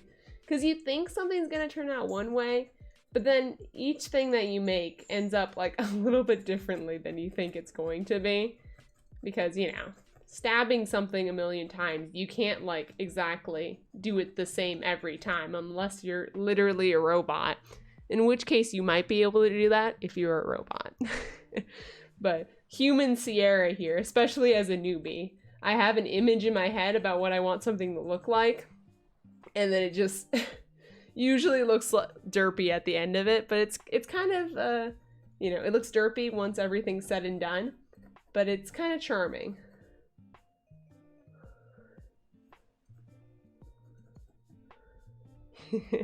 Hi, Boots. You are a robot. You are a robot. That's my robot voice. Pretty cool, huh? Anyways, what used to be white wool that I didn't think I would be able to make into a circle is now a circle.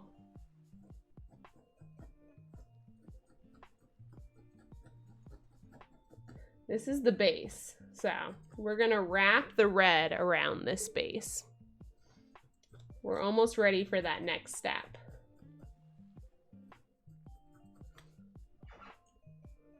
Yeah, I'm making the red, what is it again, Mel? Mel's the one who gave me the idea. The red orb eye. Red eye orb? I think it's red eye orb in that order. Red eye orb from Dark Souls series. It's the item that you use in Dark Souls if you want to go wreck somebody and invade their world. It's like PvP item. So yeah, it does look like a beholder though. For sure it does. Everything I make in needle felting's pretty much terrifying because I'm just bad. So I'm thinking if I make something scary, then it'll actually turn up. Like how I want it to be. I want it to be unsettling.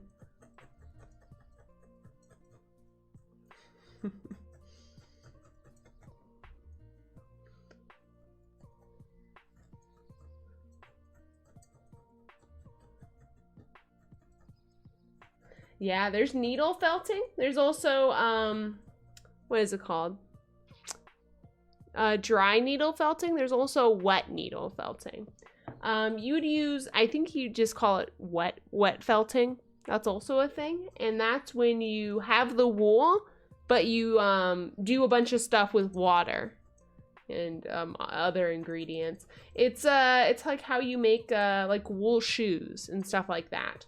It has a totally different effect. You can make purses and wallets and stuff like that with wet wool felting.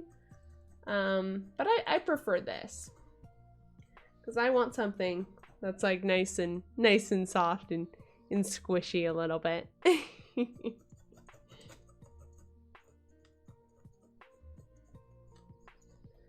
Yeah, I can't quite remember where I learned about it. I think maybe I learned about it on YouTube most likely. I like to watch YouTube videos about people doing different artsy things. Especially videos where like it's like sped up or something like that, and you just see, you know, a piece of wool turn into like something else super quickly. I think that's like really satisfying. It was probably a satisfying video, honestly, of somebody doing this and then me being like, oh, well, what is that called? And then going down the rabbit hole of needle felting. That's honestly probably what happened. I don't quite remember, but I've had all this wool and stuff for, I want to say about 3 years. When I moved, I put it into my game closet, or my game room closet, which is the room I'm in right now, and I kind of forgot about it, but I literally just picked it up last week, and I got like right back into it again. I have a tendency to like really enjoy hobbies, so I like buy a bunch of materials for it, but then I kind of get tired of it. So I guess this was one of those things from 3 years ago that I tried to get into. So I have a lot of resources for this kind of stuff.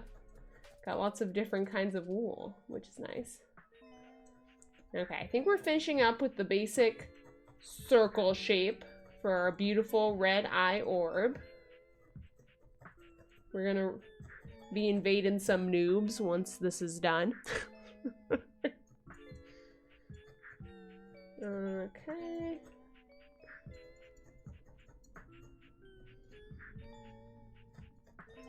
Okay. There it is. All done. No. I wish. Nope. We still have the hardest part, which is putting on the red skin. So, we're going to do a little bit of that. I have a tendency of putting on too much. So, let's see if I can kind of not do that this time. Let's see. If we cover all this up, we can always add more if we need it. So I'm gonna rip off this little chunk. We're just gonna work with this for right now. go there. Put this to the side. This is our extra if we need it. Stuck. All right. So we got that little bit here. Kind of want to make it like a little bit of a blanket over the top. Sometimes you have to pull out little wood chips like this. I think it's just like where the wool comes from, where sometimes you have to do that. I don't mind too much. Sometimes I just stab the wool anyways if it has wood chips in it. I think it gives it character. Also, I'm a little bit too lazy, but that big piece of wood chip was a little bit too noticeable, so I decided to get rid of it. Okay.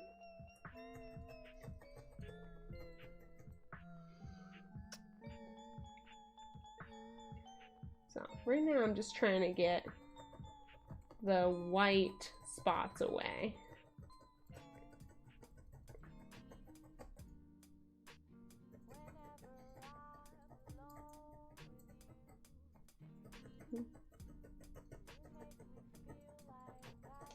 Oh, so something interesting that happened the other day. A new phone game came out yesterday. However, it's only in Japanese, and I do not know Japanese, but it's actually by the same people who made Magic Pen Gel, The Quest for Color, which is my favorite game. And the new Japanese phone app is called Rakugaki Kingdom. And it's basically the same premise as the PS2 game. You get to draw your own doodles and like have them fight each other. But everything's in Japanese, so I don't really know what's going on in the game, but I'm like, I had to play it, so I ended up downloading it on my phone. And I'm constantly worried that I'm gonna press the wrong button and mess everything up. It's a lot of trial and error. I've never played like a game in a different language before. And unfortunately, they don't have English translations yet. So that's just how I'm gonna have to experience Rakugaki Kingdom for the foreseeable future until they translate it into English. I've gained her trust.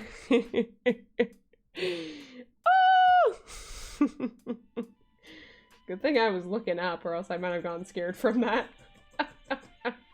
I saw it before I heard it. Which is good.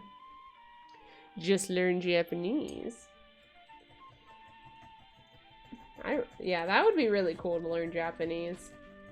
I'm still trying to learn Spanish, yo. And I've taken I don't even know English. I've taken 6 years of Spanish. I don't even know Spanish. I heard Japanese is harder than Spanish, so I don't know how easy it would be for me to pick up. But I've always had the thought that I want to learn Japanese because I like video games so much. It'd be so cool to be able to play like all the Japanese games when they come out. Oh my gosh, that'd be amazing. I really want to go to Japan for my honeymoon. It's just a random thought. Not even just for vacation. It has to be on my honeymoon. Whenever that is. Not even engaged or anything. But, yeah, that's what I always tell my boyfriend that. Hint, hint, nudge, nudge. I think he's in the chat right now. He's watching the stream. I don't know if he's working out, though, or actually watching, so. He probably didn't hear me.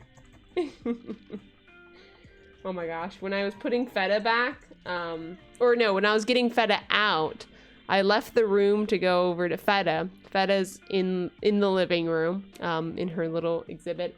And I tripped over my boyfriend's dumbbells, his weights. I tripped over one and then I fell into another one. I'm like, why is this here? He's like, these have been on the same space in the floor all week. I'm like, well, we gotta move them because I got lucky up till this point. So I almost had a fatal fall during one of the instances where I had to leave. Dung bells. That's why I don't go to the gym. I don't want to see those dung bells, you know? I don't want to see any dung. Get those dung bells away from me. Nasty. Okay, so it appears that I did not get enough red. That's fine, we can always get more. Because we're running out. You can still see the white.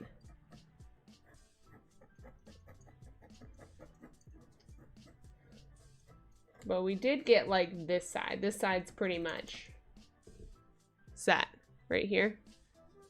However, there's still a lot to go.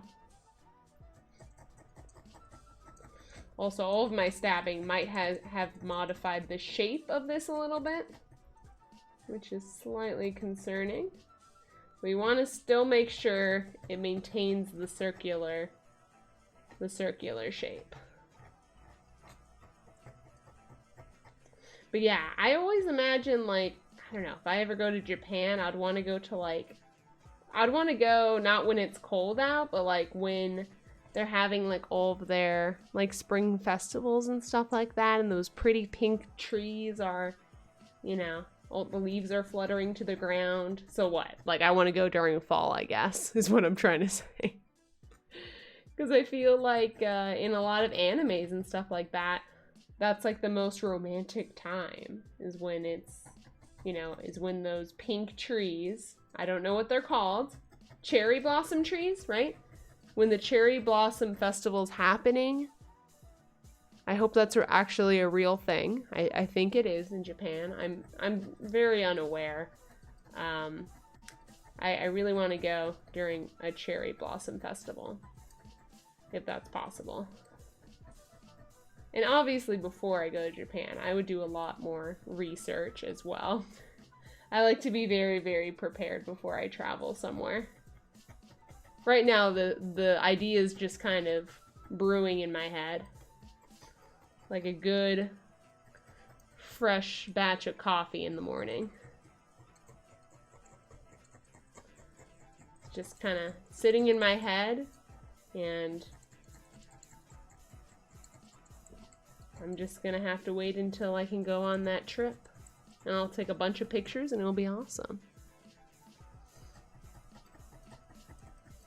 But yeah, I noticed in Rakugaki Kingdom, the phone app I was just talking about, like that game, that some of the words are in English.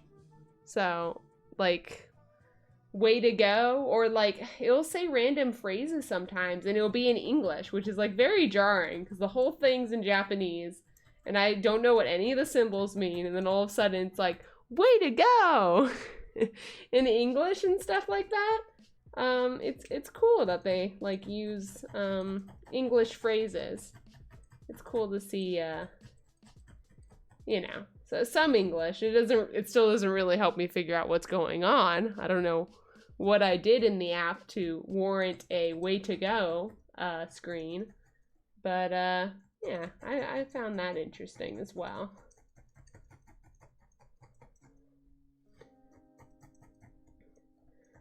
Also, as I've been watching Dragon Ball, I've noticed that like the intro and the credit song for Dragon Ball has like some English words in there as well.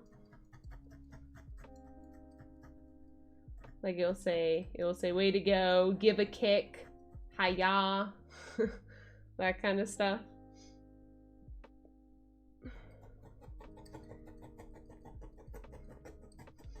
Okay, I know we're gonna need a little bit more red in this here region.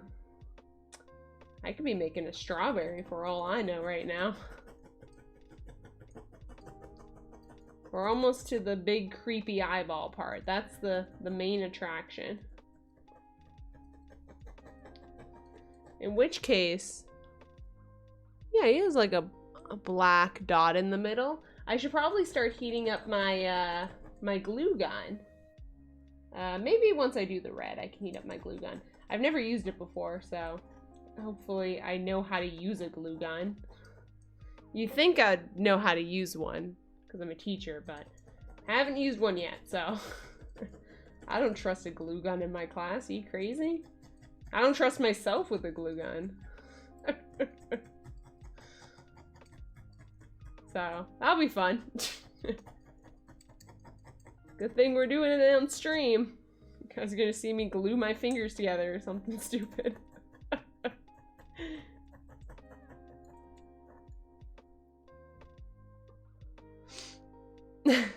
You're playing Alien Isolation? Oh my gosh. Yeah, I wouldn't be able to get through, like, the first scary part of that game. I think I watched a playthrough of Alien Isolation. That sounds familiar. Whenever I can't handle video games, or, like, whenever I'm really interested in a horror game, but I know I can't play it myself, I watch other people play it. So I can vicariously live through them and feel brave. So I watched the whole Fatal Frame series. I love Fatal Frame. I just can't play it myself, but I like watching other people play Fatal Frame because they're not scared, and if they're not scared, then I feel like I'm not. I'm like, oh yeah, it's fine. But you know, I am watching said person play Fatal Frame with like all the lights on in my house, and you know, somebody else in the house with me, or else I can't watch it. So I'm pretty much still a big baby. But I like to pretend that I'm not when I'm watching somebody else play a scary video game.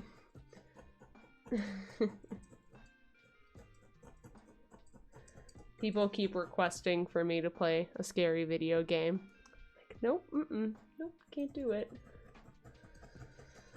Because I will definitely scream so much that I'll, you know, make everyone's ears bleed, and I don't want that. That wouldn't be pleasant for anyone.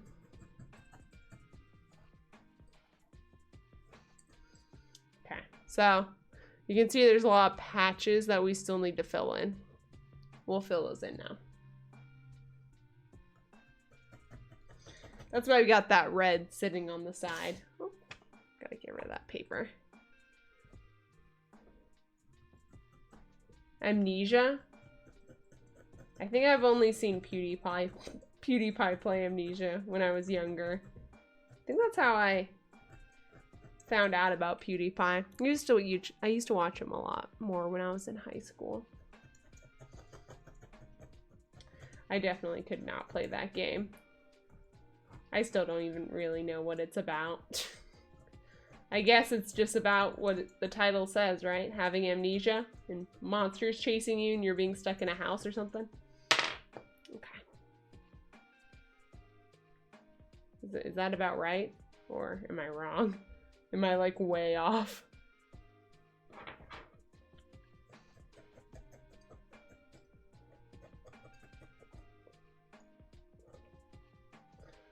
Okay, so we're filling in the spots where there's not enough red. We'll probably have to do a couple layers of this. I can see the white poking through quite a bit in this piece still. It's kind of like balding.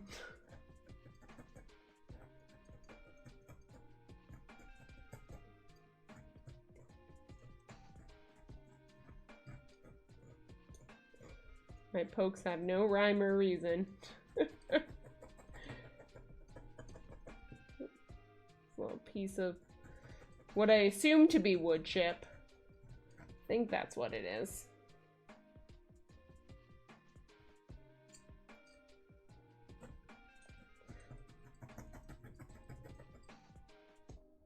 There we go.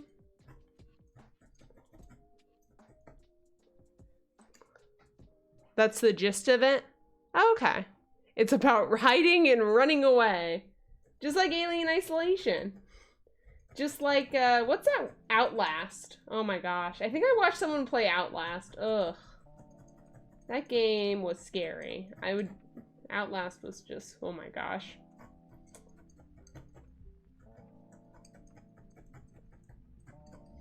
Okay.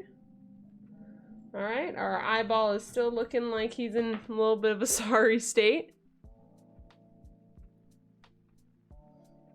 Okay, let's give him a little toupee. Don't worry. We are gonna fix you right up, buddy.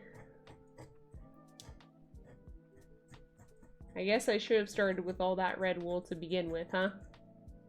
Oh well. Probably would have had to cut it off anyways and rearrange it. Maybe it's better like this.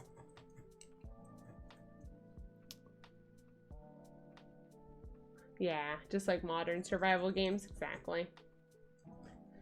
People are more scared because they can't do anything. Yeah, but there's a lot of people who like try to make horror games and they just, you know, aren't scary to most. I'm scared of everything, so obviously I'm not the target audience, but there's like a very fine line you have to walk when you're making a game and like you're a character that that has to hide from a creature. I feel like while that is like a good mechanic, it has to be done in the right way. That fear has to be maintained throughout the whole story. If it's just like you running away from the same creature, you're gonna get like bored after the first like hour of like dying. So if you're trying to make a game that's longer, you really have to vary it up in terms of, you know, what's chasing you, what's going on, like how it's tracking you, the places you can hide. There's a lot that goes into it. A lot goes into most games. Most. Let's see here. A lot of thought goes into it. Okay. So we can see there's still sad parts, but he's starting to come together.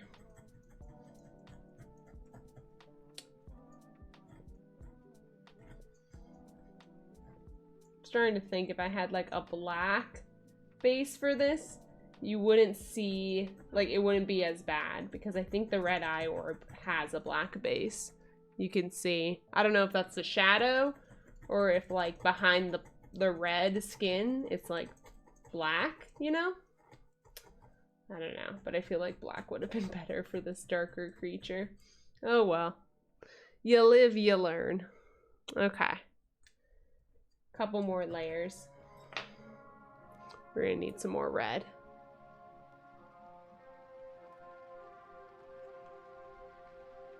I don't want to go too overboard. Okay. We're gonna go right here. Start stabbing away.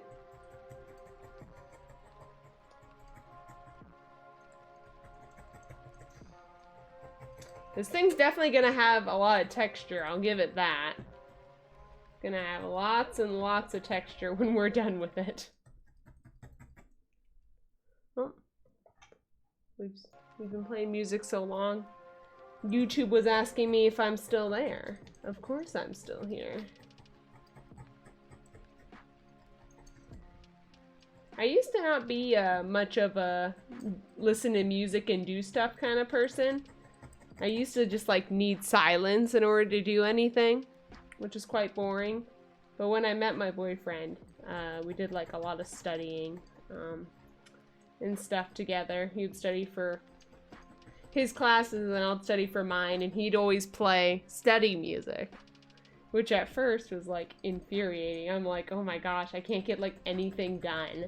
But then after a while, I had to listen to it, you know?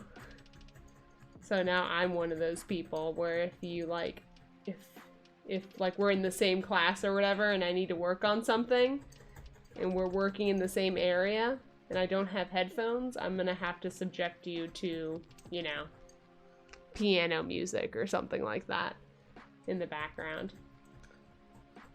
I still don't like music though that has lyrics if I'm trying to focus on something though, which I think makes sense because whenever I listen to music I want to pay attention to the lyrics. I can't just necessarily ignore it even if I've heard the song a bunch of times before. Like it requires my full attention. So that's why whenever we're listening to like the chill music and stuff and I start hearing like words in the song, I either don't like it or like I don't want to talk over it. It's like impolite, you know?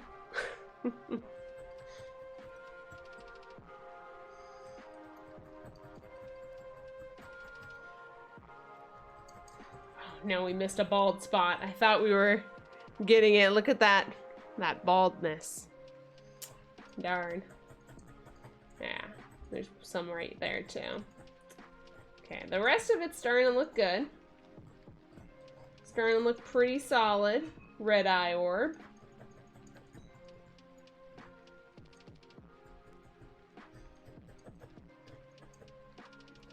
It's getting a little bit harder to poke into it, so that means that the felting process for this layer is almost done. I don't want to break my felting needle by doing it too much in a certain area, you know? So that's why I'm rolling it a little bit more right now. It's all about like how something feels when you're doing the needle felting. It's kind of hard to explain. Ah, yeah, that looks really good actually.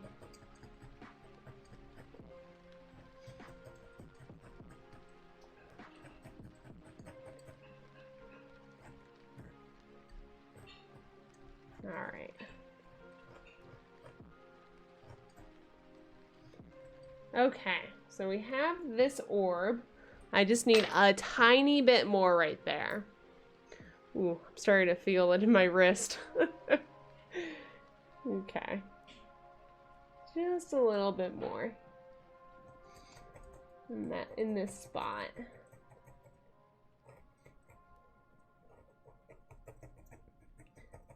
And then I guess in all subsequent spots around it, since I put it too big of a piece, I think.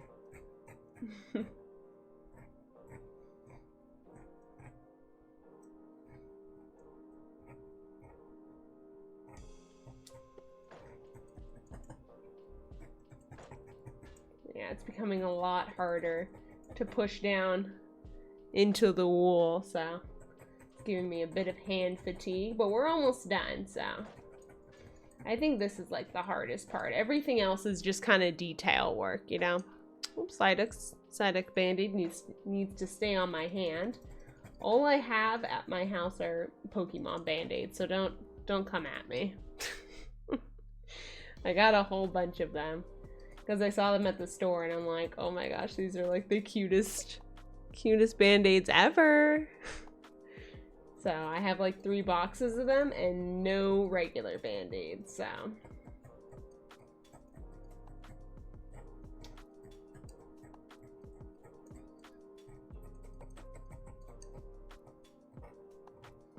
So yeah, if I go to work and I have like an important meeting that day, I obviously can't go to work with like Pokemon Band-Aids all over my hands.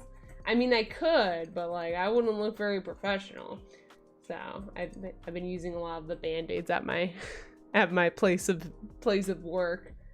They probably have to restock them a lot because of me. Because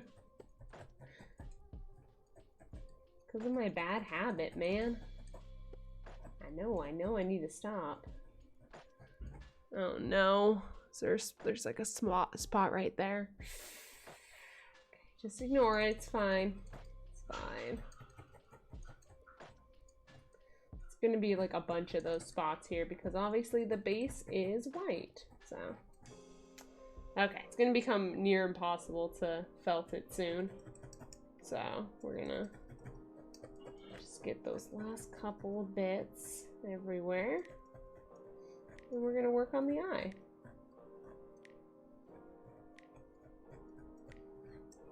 All right, here it is. He's beautiful. Okay. So now I'm gonna go ahead and start up the glue gun. I have it right over here. Ye old glue gun. I think you have to put glue in it. That's what I've been led to believe. I think I have some glue over here. There we go. So I don't know, I just put it in, right? Yeah, that seems right. Okay. Ooh, oh, it stands up by itself. Wow, that's pretty cool. Okay, let me just undo the little twisty twist. Does anybody keep these things to like as cord management? Is that a thing? Does anybody keep these? That's a serious question. I don't know. I don't know if people actually do that. Now I need to find a plug. Oh, that's gonna be fun. Why didn't I think about this before? I'm not unplugging my lava lamps before anybody says, Sierra, you could just unplug your lava lamp. Not possible. I'm not doing it. Ugh. Okay, I'm gonna go under my desk. Wish me luck.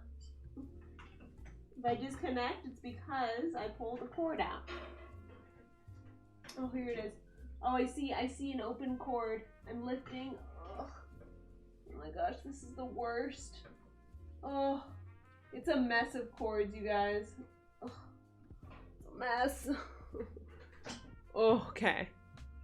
I didn't unplug everything, did I? Can you guys still see me? How do I know if it's on?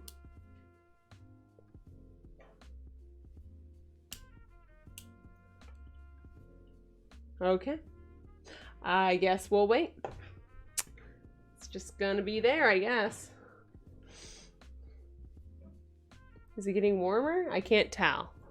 Well, let's just focus on the task at hand. I'm good. Okay, thank you. Thank you, Boots. I appreciate that. Alright. So now, I'm gonna put this away. We gotta make that yellow part of his eye. Yellow, then more red. He's gotta have a big old kind of ovalish eye. Like, there's a little bit of something in there.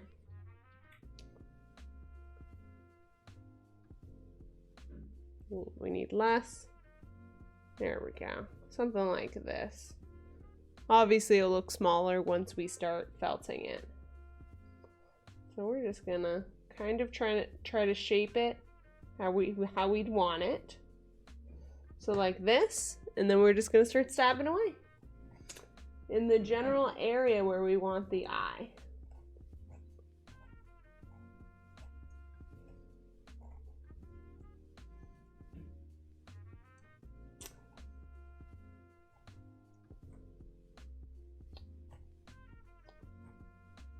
The hardest part's gonna be to try to make it into an eye shape in general.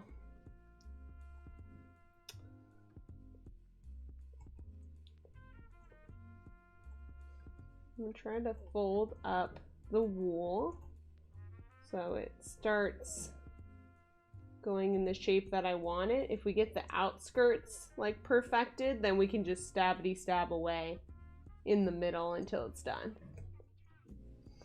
But the most important part is getting the outside.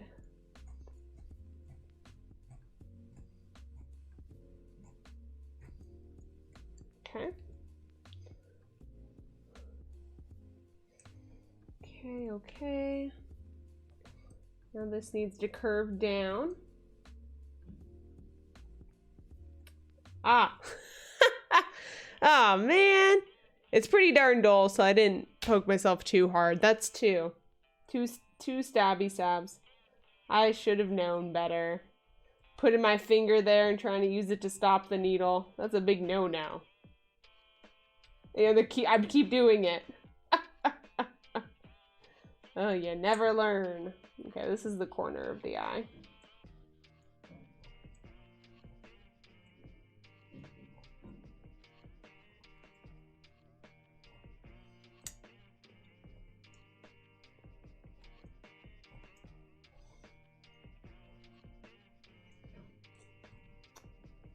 There we go.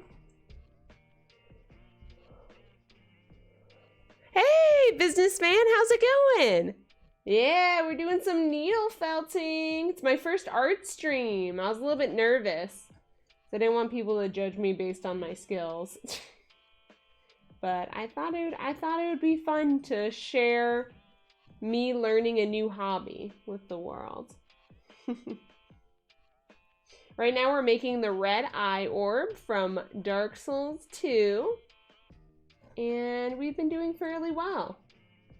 Is this getting warm? I'm trying to learn how to use a glue gun.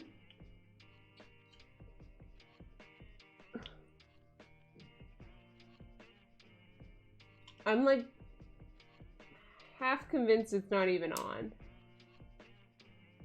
Hot H and L. What does H and L stand for on a glue gun? Hot and low, high and low. It's probably high and low. Thank you, businessman. It doesn't feel like it's getting hot. Does it really take that long? I don't know. I've only had it plugged in for a couple minutes. Maybe I'm just really impatient. That could definitely be it. All right, we got the eye going on. We're trying to anyways. We're trying to get this eye going.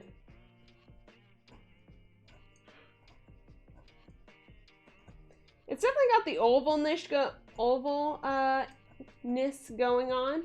We might want to add some more yellow on the top though later. But at least the oval is being maintained.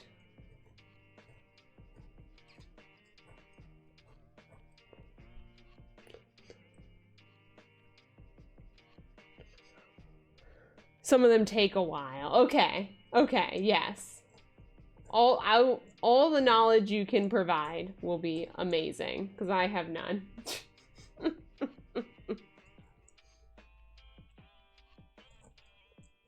You can see up here, these are the things that I've already made. I have a great ball and I have a punky ball. This stream we also made a four-star Dragon Ball, which is now attached to my Vegeta statue. So that's the first thing that we made this stream. And then Mel gave me this awesome idea to make the red eye orb. It's a little bit more complicated, I think, than my other designs, because it's my first eyeball that I'm working on. Very exciting. It's always cool to start to do things for the first time. There we go. How exactly does this work? You just stab. I have needle, and you go stab, stab, stab, stab, and you try not to stab yourself. As you can see, I have messed up twice and stabbed my finger. You don't stab the your fingies. Hey, Smitty! Ooh, you felt I'd be into this. That's a good one. Nobody's told me that pun yet.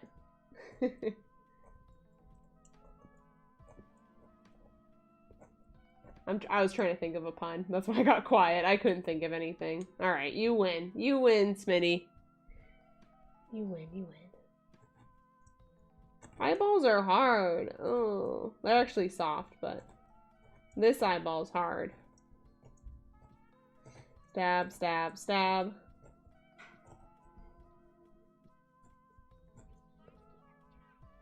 He's like, argh. You know what? That actually, I'm pretty pleased with how that looks. I'm not even gonna lie to you. I'm a happy guy right now. Happy gal. 2 lava lamps. Yeah, I got 2 lava lamps. We're upgrading. Couple months time, we'll have 3 back there. People are saying I should get like a baby lava lamp to put in front of the 2 so they could be like mommy and daddy. Like a mini lava lamp. That'd be so cute. All right. We are doing well. Oh my gosh, I'm so proud of myself. Oh, it actually looks like an oval eye. I thought I was gonna have to add more yellow, but I think I don't want to curse myself here. We're gonna leave it as is. Okay? That's what we're gonna do. That's my final decision.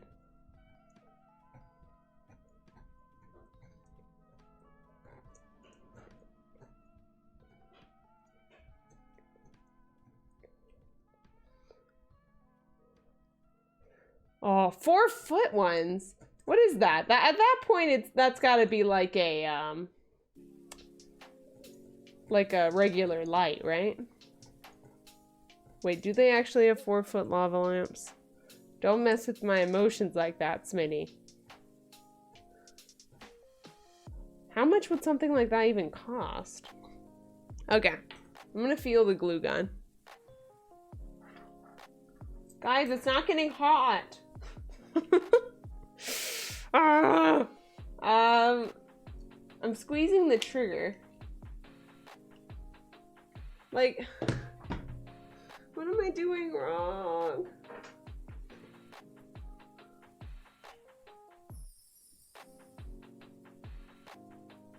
How did I not plug it in? Oh my gosh, I'm losing my mind. I guess it never plugged in. I'm going back down. I'll be back. Oh my gosh, how did you not plug in? Okay, if you lose me, I got electrocuted. Okay.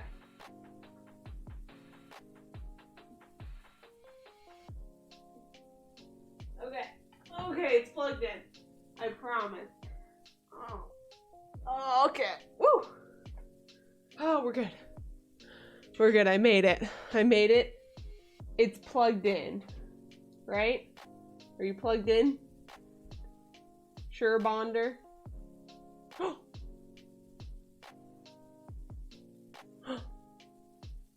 I think I feel it getting warm. Okay.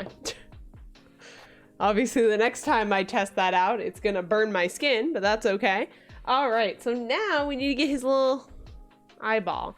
Oh wait, I should probably make sure that this eye is gonna even fit, right? It's probably good. Oh!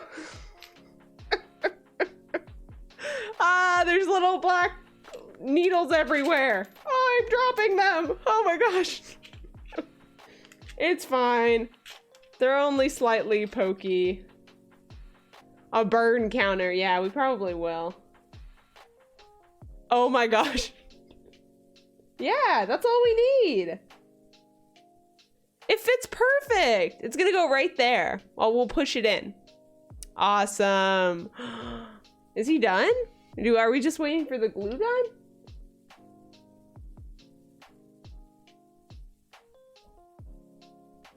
It's definitely getting hotter. You just look at my fingers and they're just like burning off. Yeah, I think he's pretty much good. All right, let's just clean up our little guy here. Oh my gosh, I'm just colored pink at how this is turning out. I mean, could we do like a little eyebrow over him? Because he has an eyebrow, doesn't he? Let me look at that picture. He has like a little bit of a furrowed brow, right? Red eye orb. We should put a little bit of... He definitely does. He definitely does. We need a little bit more red right there. And we're waiting for the glue to get done. So let's do that. We're going to give him a little bit of like... a little bit of a brow going on, okay? A unibrow. Of course, obviously.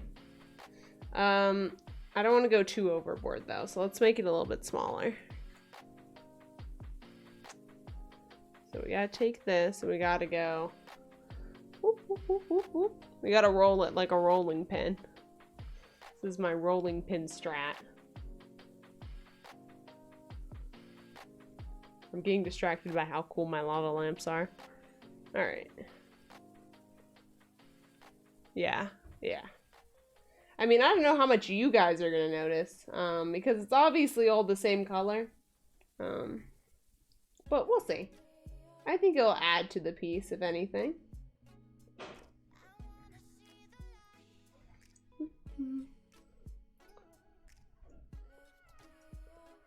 Okay. We're getting a furrowed brow going on for you, my dude.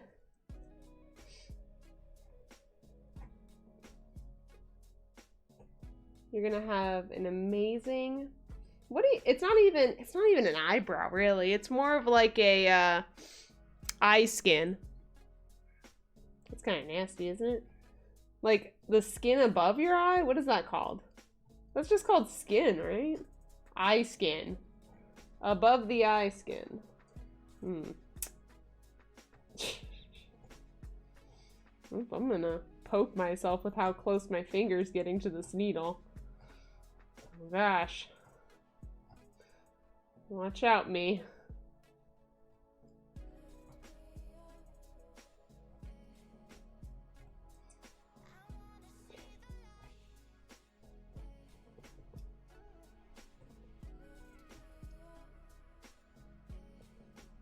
Okay. Yeah, it's gonna be very subtle, especially now that I see how it's gonna be as I keep poking this. It's gonna be almost unnoticeable, I think, on the camera at least. Alright. Anyways, I'm really excited to keep playing Dark Souls 2 on Sunday. I want to get to a part that I haven't seen before. I guess I've seen a lot more of Dark Souls 2 than I thought I did, which is kind of disappointing. And it makes me really, really, really want a PS5 so I can play Demon Souls, because I know I haven't played Demon Souls before. I'm impatient. I just really want to play that game, like right now.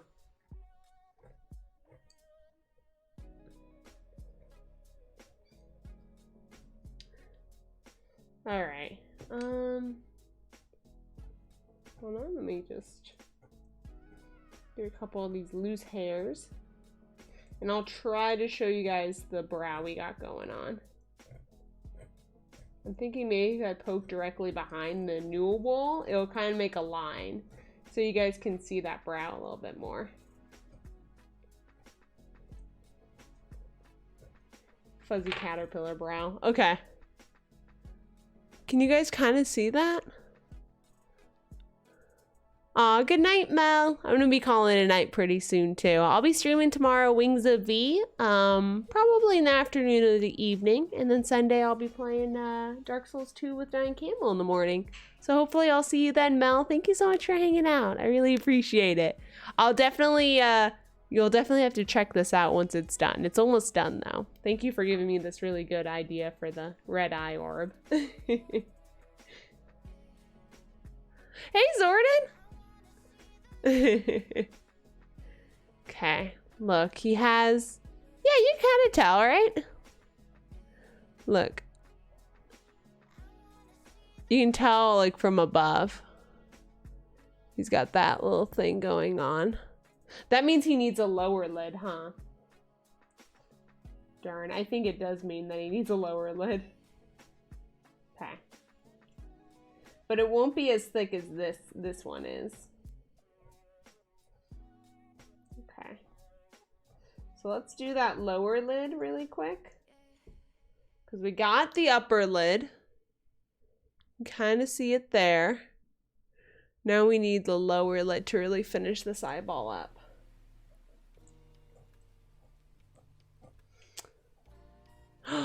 Animorph Shattered Dimensions. What kind of game is that? Animorphs. Isn't that like... Why am I thinking about like dinosaurs? That sounds familiar. I don't know. Is it about like kids morphing into something? Is it that kind of show, or... I feel like it's a TV show. Oh, okay. I must be thinking about something else then. Isn't there like a show called Animorphs? Alright. This is good. So we're just gonna add a little bit more dimension to this eye. Very subtle. Very subtle. Hopefully it'll be worth it.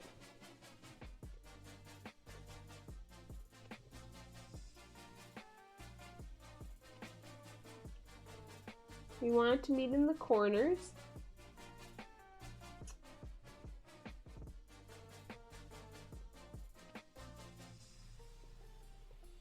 Okay.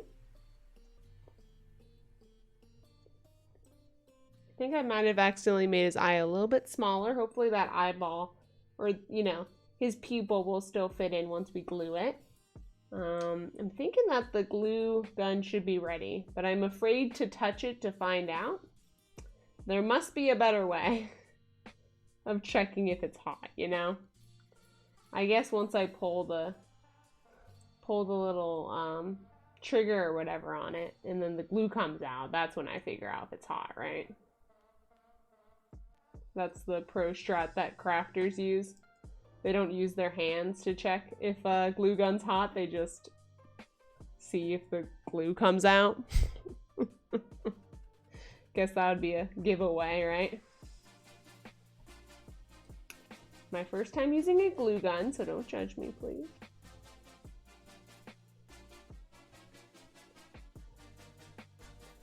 Alright, we're getting this lower eyelid done. I wish I had like a slightly darker red or a lighter red, but that's okay. We work with what we have. I'm a newbie, so I didn't want to get too much wool. We just have like the standard colors, you know. But I do think that this particular red works quite well, so we got lucky with that. Okay, I'm just adding some more accents here to the eyebrows so we can kind of see it a little bit better. Okay. Now I can see it. You guys can't really see it though.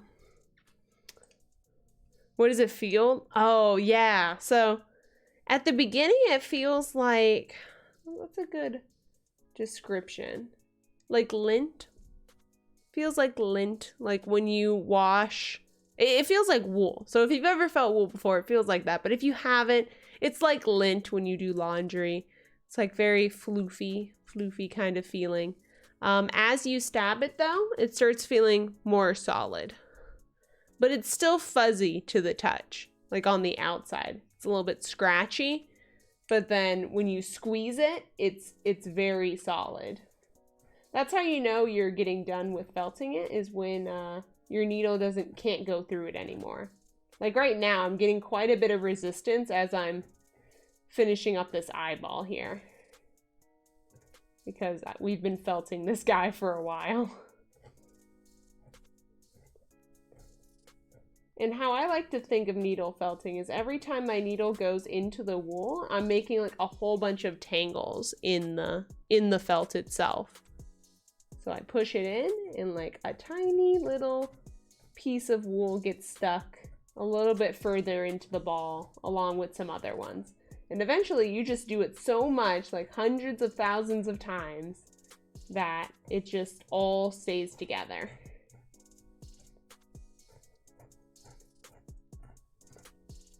Right now I'm just kind of trying to get those loose hairs away. We're gonna cut them off later too. Kind of wishing I did a black base instead of a white, because at some points in this I can see the white coming through, but it's not a huge deal. It's okay. You live and learn. All right.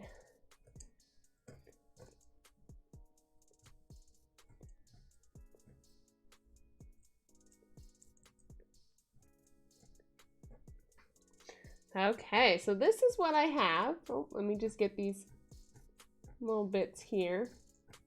Okay, ta-da! We're gonna put his black eye in the middle. I know the picture shows like red iris, but I feel like it would blend in too much with the red that we have here, so we're just gonna skip that part. Plus the little eyeball that we're gonna use for him is quite big, and I can't make it smaller, so it'll be just like that. It's gonna be really cool. I dropped it. It landed in my lap. We're good. I found it. All right, there we go. Can you guys see that? There you go. That's the money shot right there. You can kind of see sideways that we got the eye looking out. It's not just a circle. It's becoming more like three-dimensional. See the white poking through. That's all right. This is his good side. AKA why I put that there. Okay. I smell glue. So, it must be time. How am I not gonna hot glue myself? This is such a small piece. Oh, this is gonna be a nightmare, isn't it? Oh gosh, what do I do? I guess I'll just straight on glue onto the eye.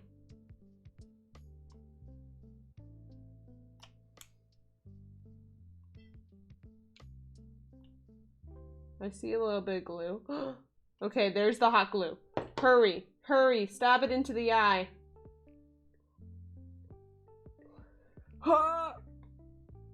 Push! Push, it's gonna be fine. It's gonna make it or break it. Are you guys ready?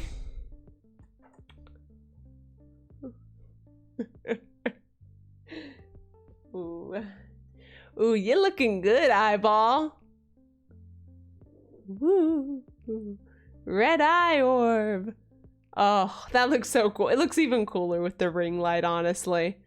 Oh. Oh, so cool. Floating around. He looks at you.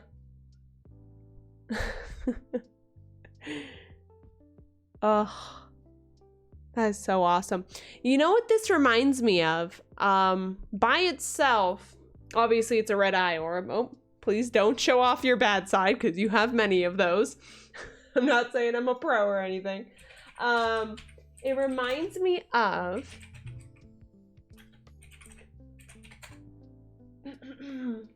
It reminds me of this, which is something that we might be able to make now that I've made this creation. Let me go ahead and... yeah, make sure I can share this screen. This. Our eyeball right now, reminds me of the plant from The Labyrinth, which is my favorite movie. The one with David Bowie in it. Super, super good fantasy musical. I love it. It's so cheesy. It's so great. It has David Bowie in it. If you haven't seen The Labyrinth, highly recommend. Anyways, this kind of creature, it's like a plant, has little eyeballs at the end, kind of like our little friend here. It follows the girl as she walks through the labyrinth or the maze in the movie, hence why it's called The Labyrinth. It would be so cool to make one of these plants, you know, just like spend a stream making a bunch of these. And all we'd really need, obviously we'd make this green. All we'd really need is to make the stems and then just put in like a potted plant like that. And that would be such a cool prop that I could actually see myself making. And you can see here, it might actually be made out of, actually, I'm really excited. So I might be using, some words a little bit too much. It looks like it's made out of wool. Like, look, you can see like the little hairs coming off of it. That's definitely like wool, it looks like to me. I feel like we could very much emulate this. And then I'd go to the store and get like a little tiny pot, and then like the little shrubbery under here, the fake shrubbery, and then just put a bunch of them in there. Oh my gosh, that sounds so cool. We need to get some like realistic looking eyeballs though. We could always felt it. I mean, we could do that, I think, but that's just another idea. I don't know if you guys would want to see me try to do that, but yeah. Oh, it came out so cool. We're gonna clean him up now. You can kind of see the glue coming off of him. Hopefully this eyeball will stick. It had little spikies in the back, so it did push in quite nicely, which was good. I have that hot glue though for that added vitality, so you know it can't just be ripped out, you know. He's looking at you. Right, so this is what we were trying to make, and this is how we made it. Very nice. Okay, so let's put away the stuff that we're already done with. Pat. Oh, there we go. Put this stuff away. Put the glue gun on low and put it far away from me. And I'm gonna actually unplug it. If the stream goes, I unplugged too much. There's a lot of cords behind my desk. Oh gosh, is this the right one? Yeah, it is. Oh, I just dropped it. Okay. My power outlet is very strong. We're gonna leave that there to kind of, what's it called? Not dry, cool down. Okay. Oh, so cool. Okay. All right, so to clean it up, we're going to get our tiny little scissors out. And we're gonna cut the loose hairs. You guys can't really see it too much, but I can see it on my side. So we're just gonna give them a little bit of a trim. Oop, that was a little bit close. There we go. Trim, trim, trim.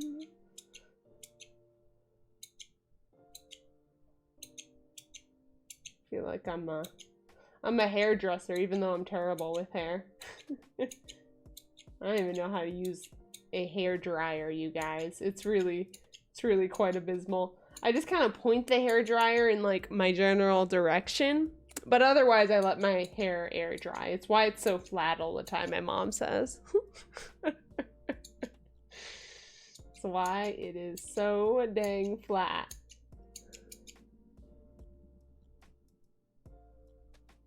Okay, we don't want to hurt its eye too much, but we do need to get kind of up in there.